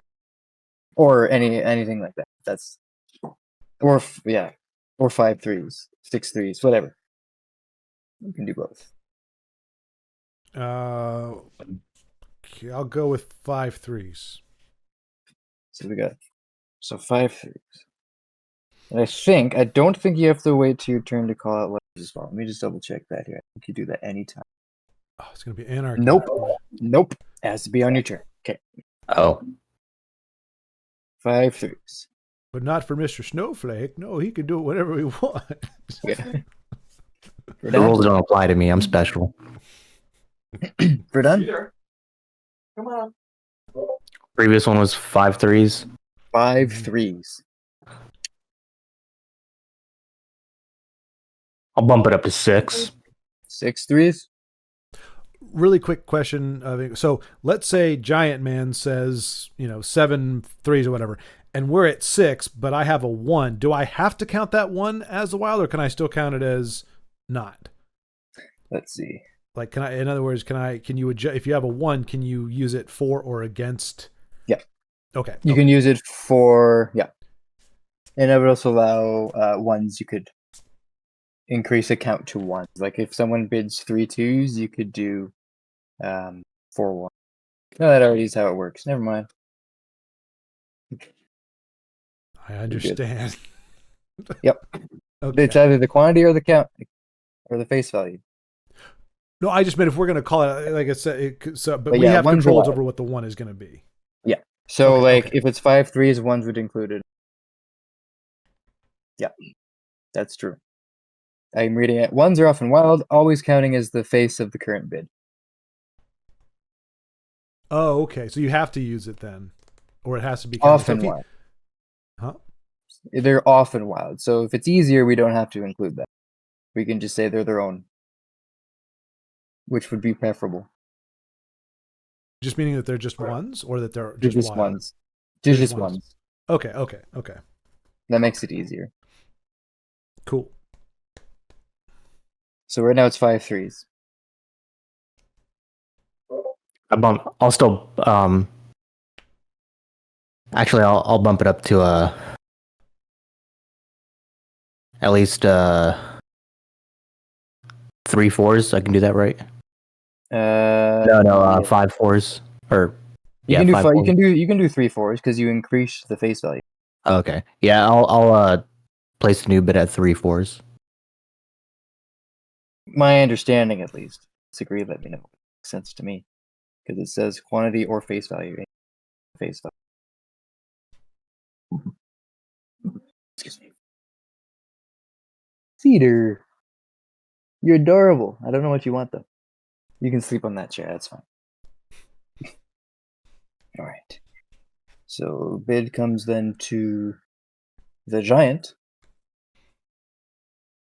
Because at the end of the giant's turn, the giant is going to pull a Davy Jones and say 4 4. Zah.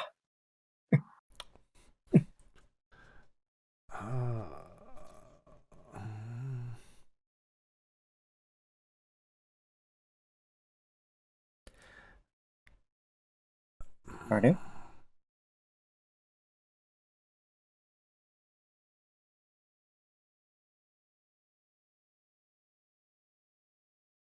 Mm. I feel like it's very possible for there to be 4 fours. Mm-hmm. So go with 4 fives. 4 5s.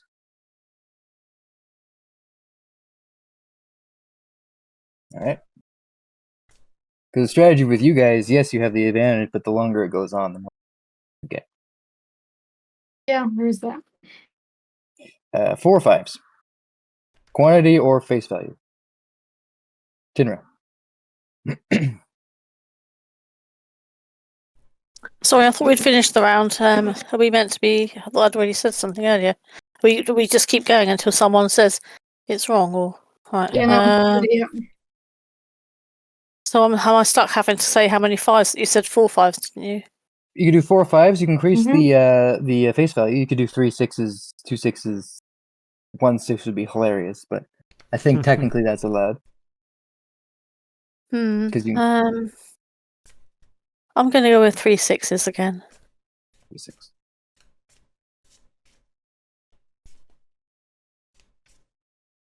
All right. Tinra, it's Valentine's turn. I'm feeling saucy. I am going to say 8 6s. 8 6s. You know, And the thing is, interesting. with the 6s, you can you can only go up in quantity. What do you mean? You can only Like, if you want we to change can't the rifle, reset like down to 1. you can't reset down to 1 because you have the Sorry. max count. Oh, you can't go higher than 8? You can go higher than 8. You just Oh, can't okay. go. You can do 7 1s, 7 Right. 2s. No, You- I'm good with the 6. I stand by. I stand by sorry, my. yeah, sorry. 9 would be the happy because you can't increase the face value, so you can only increase the quantity at this.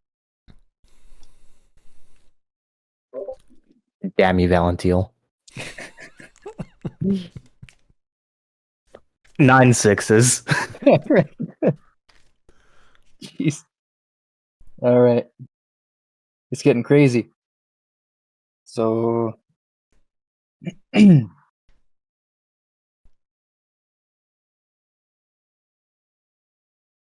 giant, what will he do?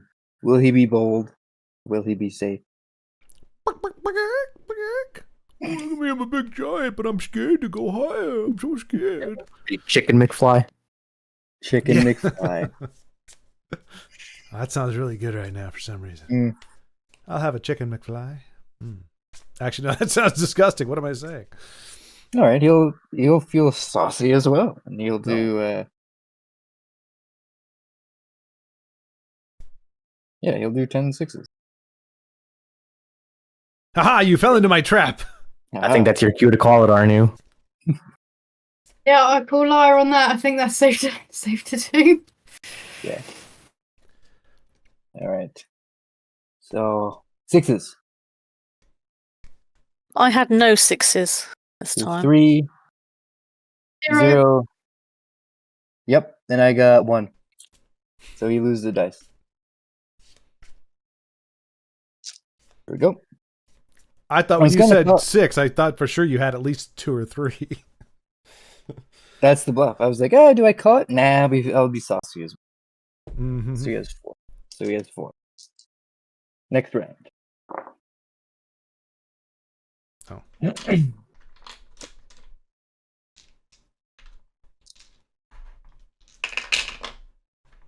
Right. And then Valentino, it's your bid first. Alrighty. I'm going to say...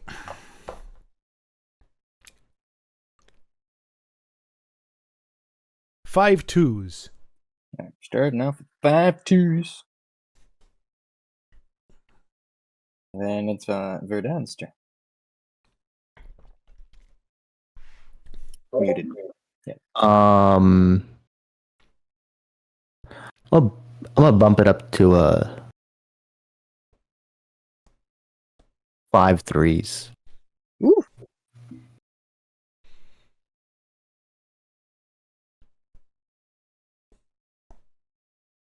Giant will say 6 twos. Mm.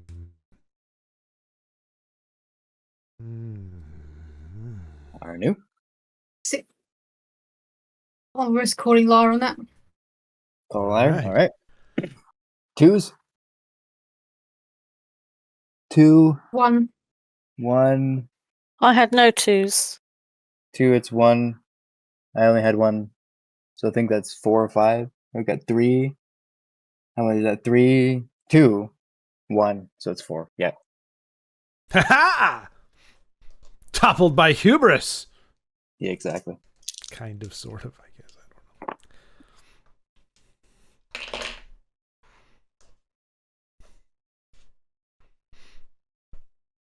I don't know. Verdun, you're up.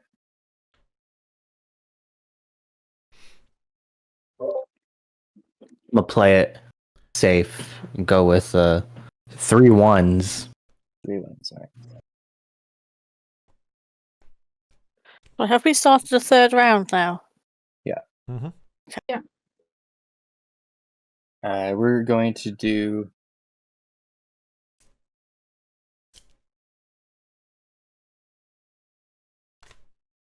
three sixes.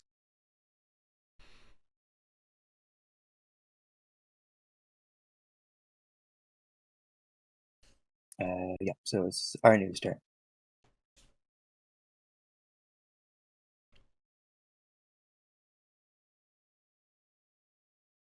Four sixes. 4 6.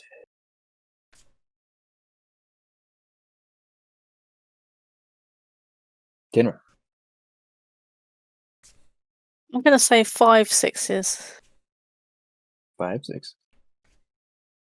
Keeps going up.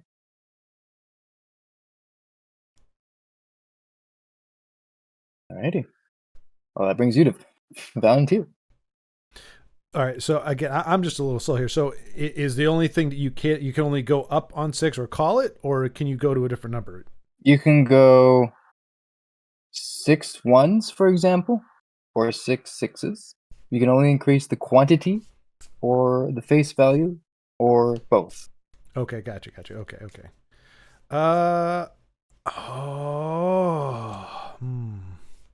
It's a tricky one. You can also call bluff on your paintings. I if you wouldn't want to needed to. do that. That would be mean. Yeah. I'm gonna go with 6 1s. 6 1.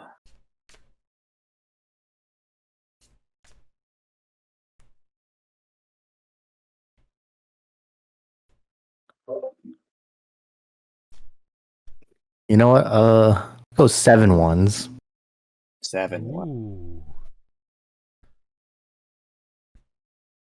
And he will call bluff on that. 2-1. 1-1. 2-1. 1, 2, I've got 3, 4, I've got 5, 2 ones. Hell yeah! 7. I have a 1-2. So that means So we that's have it, 8. right? You got 8 ones. Yep. That means you win the round. Nice. Getting a little light in the hand with the dice there, Mr. Giant Sir.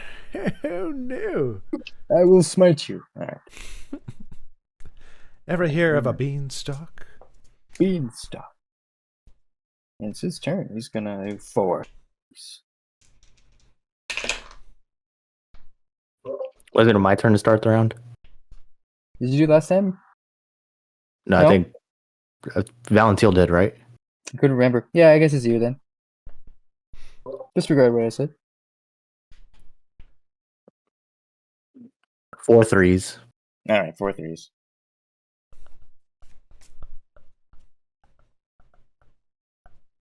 Do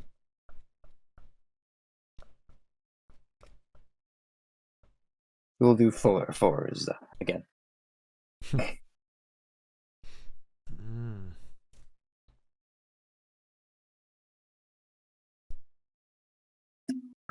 4 5s. 4 5s. Did I hear that correctly? Mhm. 4 5s. Okay, 4 5s. Jinra, the bid 4 5s. What's going to happen next? So I can't go back to and just do more 3s, can I? You can do 6 3s, 5 3s if you really wanted to, Yeah, I think I'll go for 5 3s. or 5 2s, or whatever. No, I think 5 3s. We all seem to have rolled a fair number of 3s, so I'm Yeah. kind of banking on that being the same. So I'll say 5 3s. 5 3s. All right.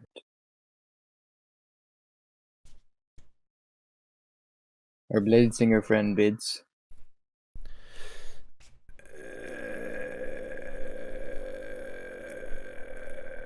Five, 6s.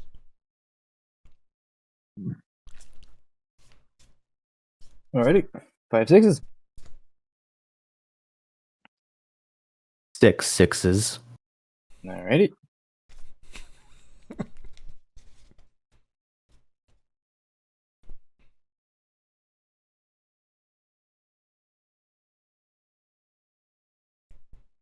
Is it Jai Guy now? It is Jai Guy.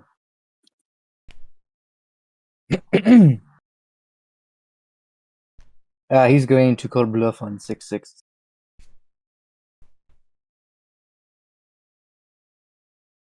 One, 2, 3, 4. I had 1 6. 1, 2, 3, 4, 5. How the hell? I got 1 6 as well. That's good. Luck is on your side. How many is he down to now? He's got one One. die left. Mm-hmm. One Jai And now Guy. he's gonna. He's one Jai Guy. He's gonna start with. Let's see here. Oh, wow, so that meant with only 2 dice in your hand, you had one of them was a 6. I didn't even think of Yeah. that. Yeah, it's crazy. He's gonna start with 4. I didn't even think of that. Actually. He's gonna start at the highest count. Silly. 4 6s.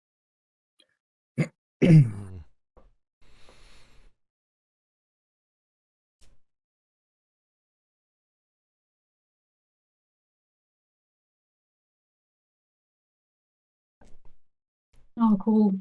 Lara, All right. speed 6. run this one. 0 6. 2 1 2. Do you have any I had 6s? 2 6s. No, Yeah. no. I got a 6. Damn it. So, I yeah. had a feeling it might not work out, but still. This is where It's you worth fight taking the. This is It's where you worth a fight the try. boss. Yeah. This is where you fight the boss at the best with 1 HP. Yeah, and then everyone dies. Good. All right. So yeah, that would put it back to our new. Um,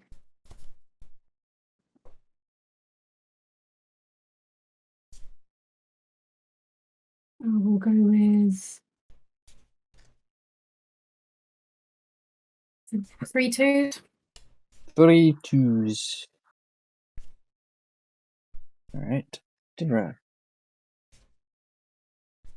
I'm gonna say 4 4s. 4 4s. Every time I hear 4 4s, I hear David. All right.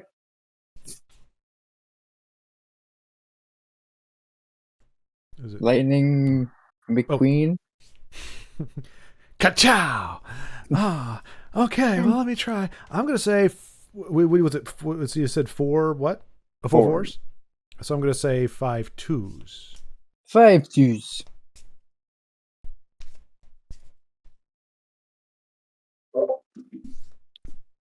Mocking Valentil. Verdan goes, Kachiga, Kachiga. 4 3s. 4 3s.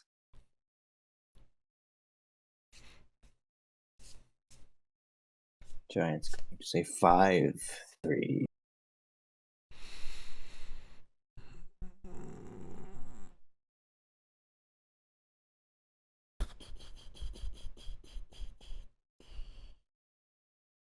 All right, how many people have lost dice so far? Is it just Valentil and not Valentil, Verdan and third person?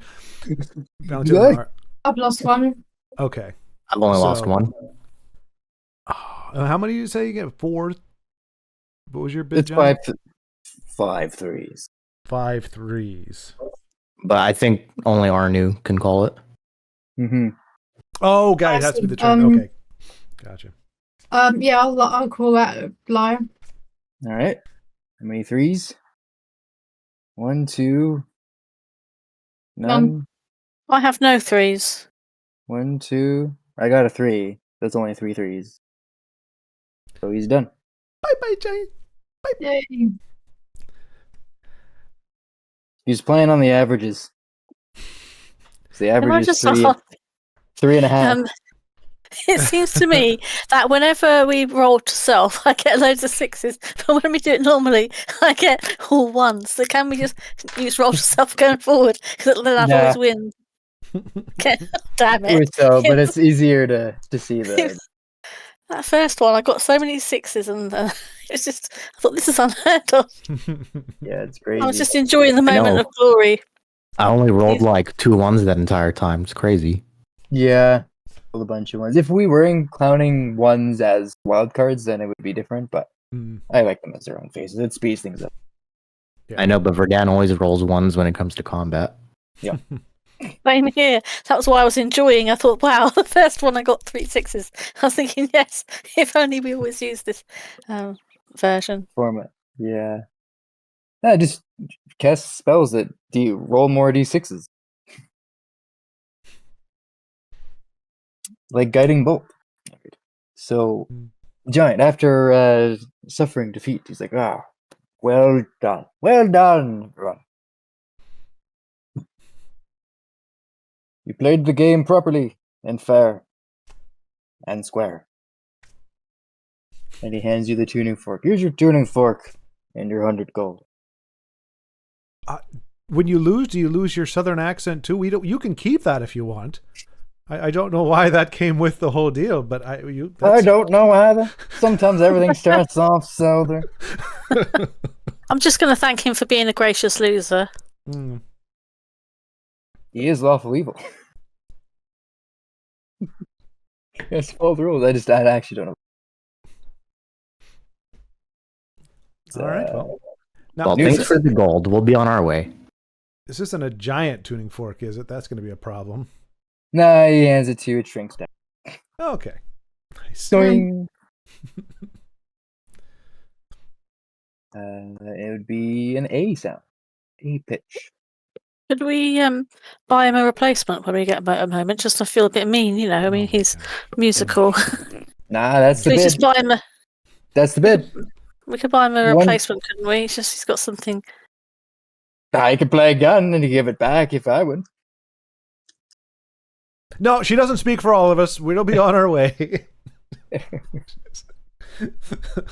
That's a solo adventure, Tinra. You can come back to the giant and bring him a fork.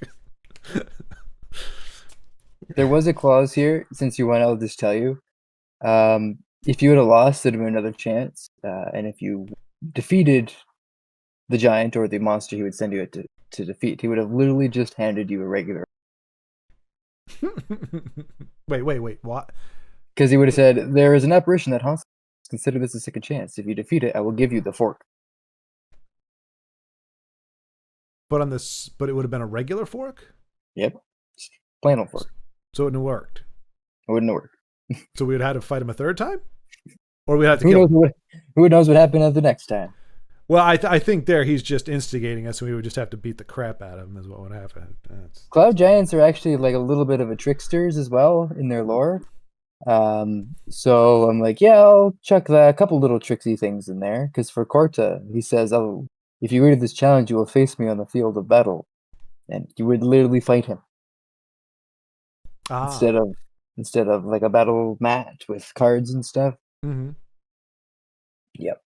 So Cloud Giant. So there was a couple sneaky things in, but you played the game to the rules, and you got the tuning. You got the fork of lightning. You go to grab it. He hands it to the one who I don't know who was the last one who spoke, and then he sends you back to the realms below. That's everything. That is everything. And we'll see. Where do you lay? Right in front of the steep. Andy. Very convenient. All right, so we can strut ourselves into the room. I hold aloft the ball of static charge and belly button lint. Oh, tasty. Well, it's not edible. Just saying. So you got all the ingredients. Excellent. Walk in there. The aspect of Fiola is stirring the cauldron. It's like a cast iron ladle or something like that. Well done, adventurers. So you have all of the ingredients. Quickly add them in. Add them to the cauldron. Bloop. Acid sprays in your face. And Valentin thus perishes Valentil from splash damage. Excellent. So she said, "Oh, right, excellent. You have all of the ingredients. You're welcome to finish your adventure here. Pour the potion as it is. But there is another presence here, hiding in the dream mists. You're welcome to investigate that if you wish, but you do not have to." What can you tell us What is about the this other presence? presence? Yeah, what have you sensed about it, basically? Well, the ingredients you gather from completing this extra trial will enhance the potion in some degree. But there is a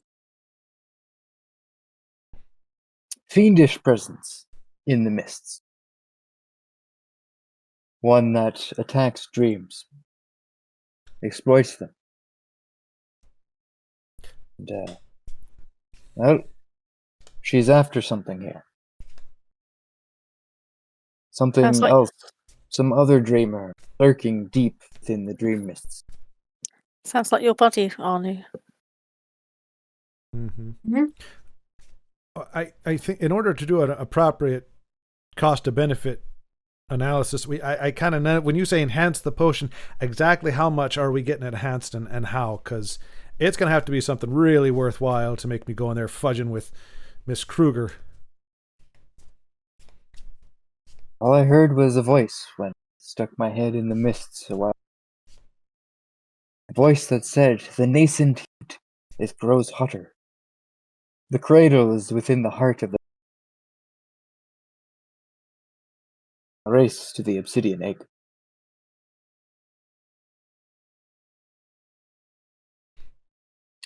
In terms of the enhancements, Mm-hmm. heat, hotter, I can only imagine it's fire resistance. Can add to the potion.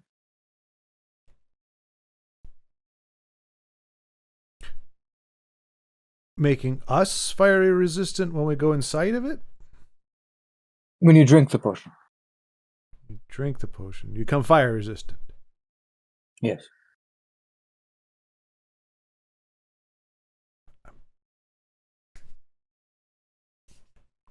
So are we presuming there's something that breathes fire inside the orb? Could be the orb, could be anywhere. It's just something else is dreaming here. Deep within the mists.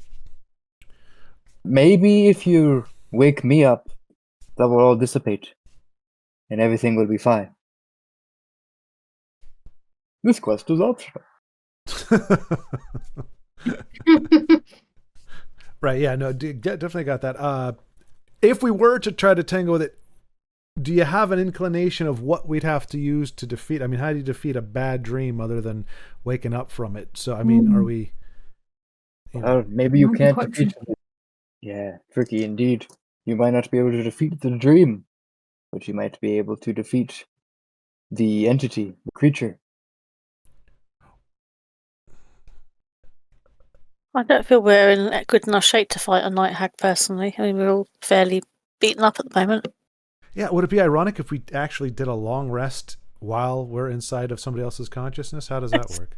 I would say you wake up. Is that If you sleep possible? here, you wake We'd up. we would probably wake up, wouldn't we? Because the potion probably only lasts so long anyway. Yeah, well, I'm hobbling at 13 hit points. I mean, I'm bleeding badly, so yeah, a conflict from my end would be inadvisable. I Yeah, will I'm all- say, your low is. I will say as well, just in case it's a combat thing, I'll just preface it by saying it's not directly a combat thing. Necessarily. Depends how you engage with it. The challenge. We could challenge it to a game of Loki's Dice again. We did pretty well before. The odds are in our You favor. did. We're kind of pros at this point. But it's not strictly combat based. That's also the I suppose if it's a night hag, is there a possibility we might be able to do something with its dreams and weave them a different way? That's difficult magic. Yeah, probably above our remit, isn't it? Hags are quite difficult to defeat anyway, aren't they? I just want to scramble its brains, not give it any dreams, but that's... Yeah, I think maybe we leave that one to fight later when it's beaten up. Yeah. Yeah, if it doesn't disperse automatically when we bring your conscience back, if that's not enough for you, returning your conscious mind to yourself, then perhaps we'll try to tackle your bad widowed weems too. Fair enough. And she stirs the potion of the cauldron a bit more. Give me a few more minutes and it will be ready. What are you using for a base for this? Is it flour? Is it some kind of water concoction? Or are we just literally going to be tasting fork, eyeball, and heart when we sip this? It's going to taste like the essence of storms. Petrichor. Ozone.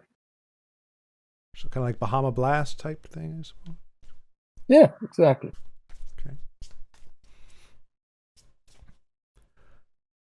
But sour. Oh, nice. I dig it. Storm sour. All right. So are we just like waiting for it on ceremony, yeah. or we functionally need to do something? No. It's after a few more minutes, she finishes the potion and hands you each a bottle. This will allow you to flip through the cracks of the cracked orb. So do we have to come out of our dream state first and then locate the orb and then do this? I suppose we need to have a rest before we try and go in the orb. Yeah, there'll be time. Yeah, the Um, orb is in the same room, so we really just have to pop out, Yeah, rest probably up, and then rest and then do it again. Maybe if we wave to the raven that's been keeping an eye on us, to let her know we've got what we've come for. Sure, yeah, that works. You walk out, wave to the raven calls, flaps its wings, the whole dreamscape starts to spin and swirl as the mists envelop you. And then wake up a few moments later, each with a potion of gaseous form or gaseous form. Okay. As it'll allow you to flip through the cracks.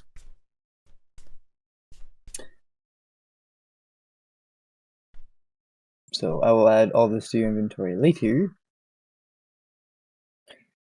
So basically, it is now the evening of a day, and there's going to be 5 more days at least until the expedition and Rhino's crew leaves to the beach.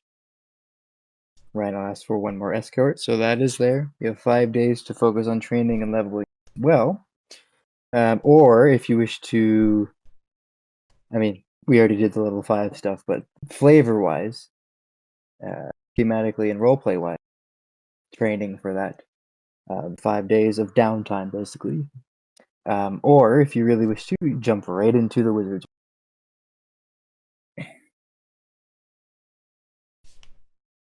I'm inclined After to long rest. jump into the wizard and try and progress the main mystery once we've had a rest. But I'll go with the majority vote. That sounds good to me. So that's 5 days of reading I can do, correct? Yeah, you do 5 days of reading. I'm such a nerd. Now that's if you, so because after the 5 days they'll want to have the escort. You can either have the 5 days of downtime training and or as Tinra suggests, jump right into the orb. Oh, I see. We're not skipping those. We're not ingesting get a those rest. 5 days. At the It's end. either or. I was suggesting that we have a rest and then go into the orb because Yeah, that will progress the central mystery. Because later Yeah. on we're going to have to go north to sort out the mystery about that I've got about the flower and the petals and the luck thing. I'm down with drinking our crack potion and getting in on it. Alrighty. Yeah, me too. So you may all have a long rest because you will go to the tavern. The Death Weaver won't kick down the door again. You're fine for the moment. You now have the means to enter the orb, and having refused the hag's bargain, and going to be jumping in off the deep end right away. You each get inspiration if you don't have it. Woo! Taking a bold move. So take a long rest. Add heroic inspiration to character sheet.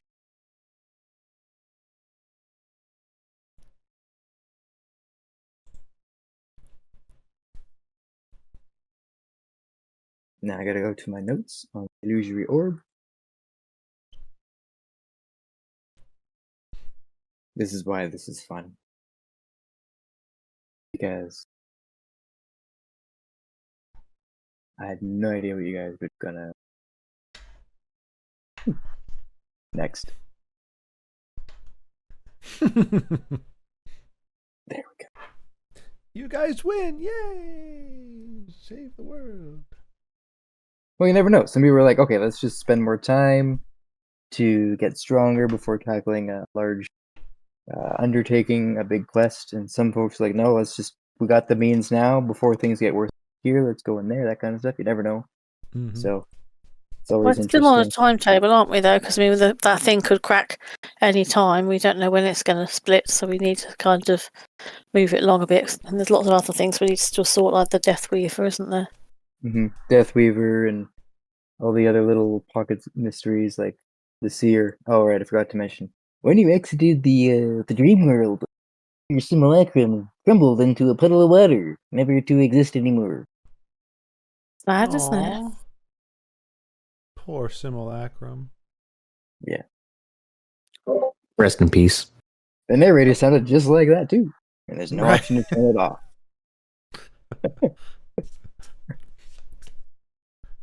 Yep. So yeah, Frauga is either somewhere, according to Tinra, or nowhere, according to Ravina. By the way, you were back in the longhouse. A la Link's Awakening, did those NPCs realize that they were helping us wipe them out? Once she wakes up, they all go bye-bye. Well, she's not awake yet. They're just figment of her imagination. Mm-hmm. Mm-hmm. They're not alive or conscious necessarily. They'll just whoop, pop out of existence. Boop. Or that. Long horse.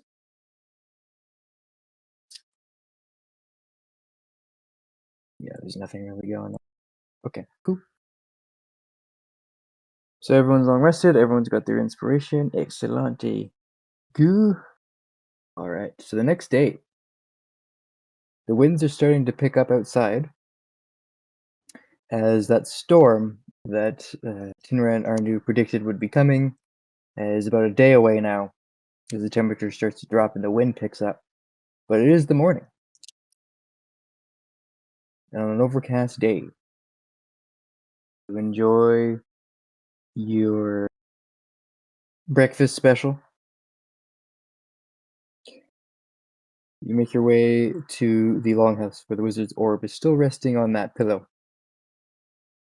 That is sitting on one of the end tables beside Viola's bed.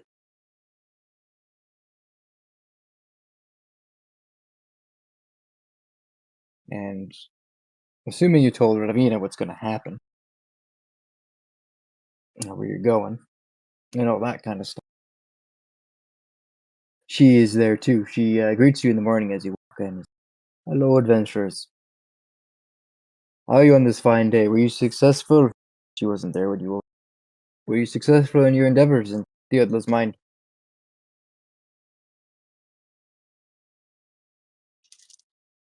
Ooh. Yes and no. Yes and no. Well, We did. Yep.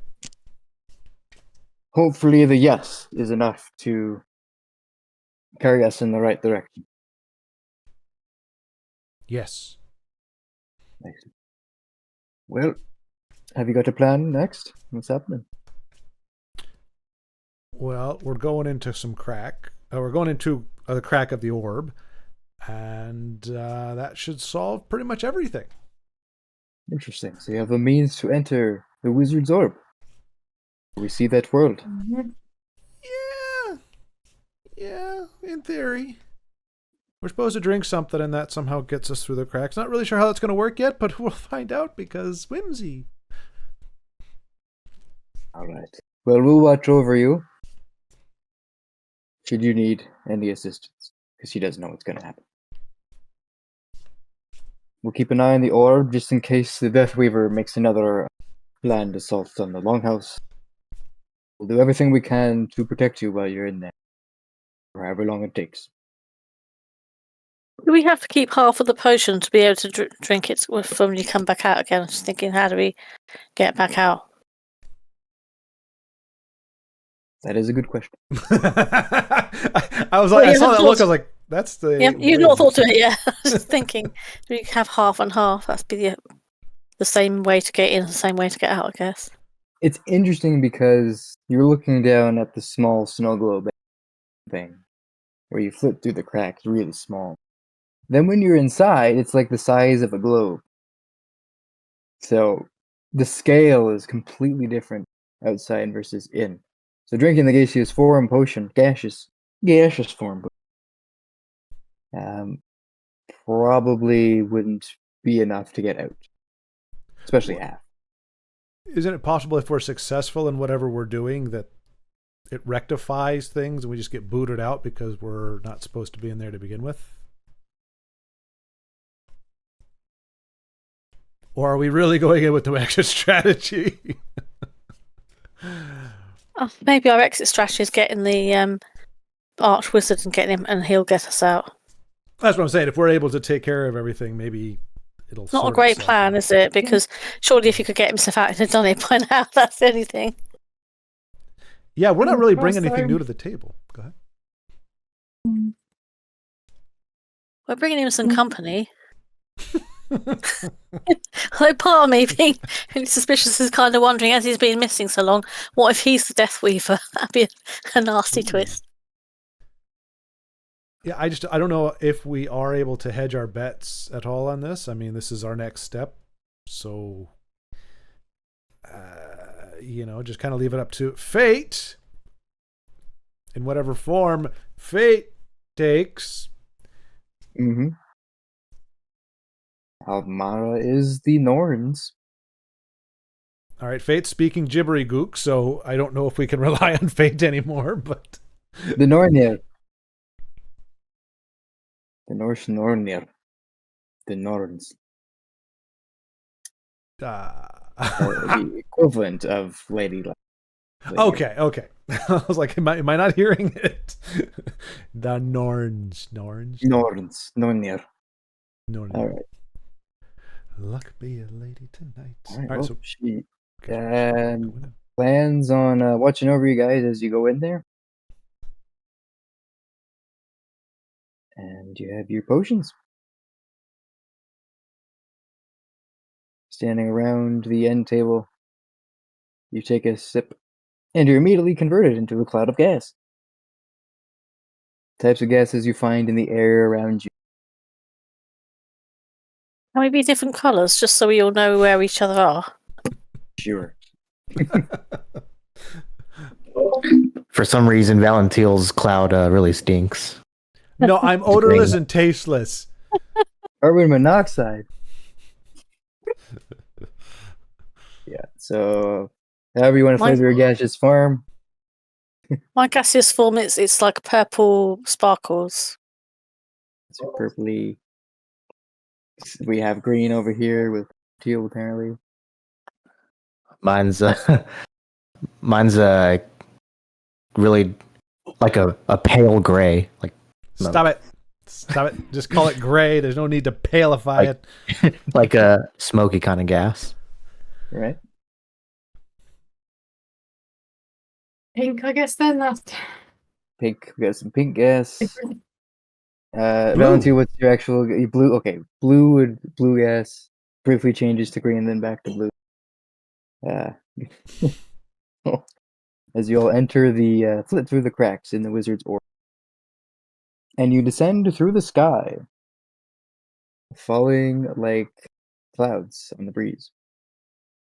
And eventually, just as the potion starts to wear out, you manage to land on the ground. And in front of you, bathes in the moonlight of a night sky, the full moon. Silvery light reaching as far as it can. Off to your far left is a mountain range. And you can just barely make out a very large structure there, almost like a temple of some kind.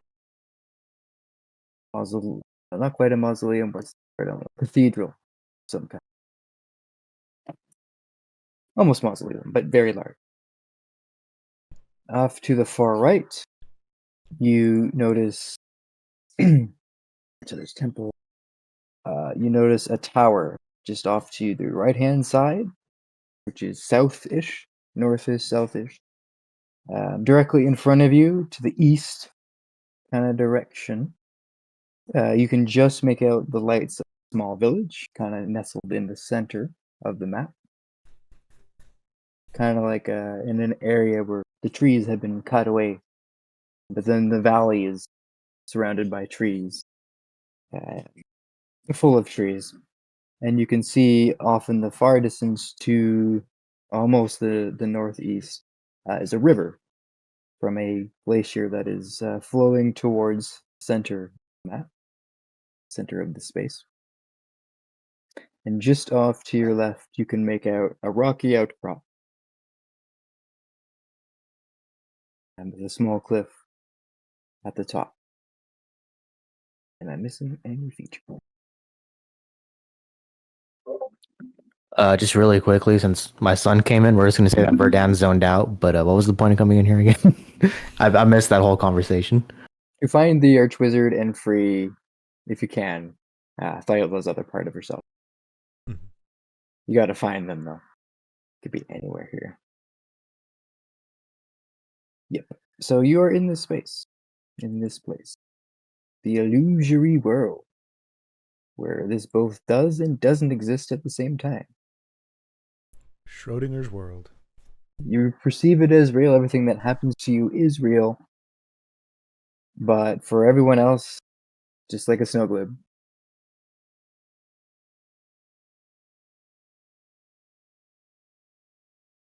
Hopefully, no one accidentally knocks it off the table. Yeah. Mhm. Looking up into the night sky at the full moon, Arnu, your ring does not glow, nor do your eyes. Oh, very weird. Not yet, anyways. And then your eyes also go over to a large black spot in the sky, vaguely in the shape of the cracks of the orb. Hmm. It is like a great void is within the cosmos. Like apparently the Milky Way is in a big void. Terrifying. Mm. But you notice a big void in the cosmos.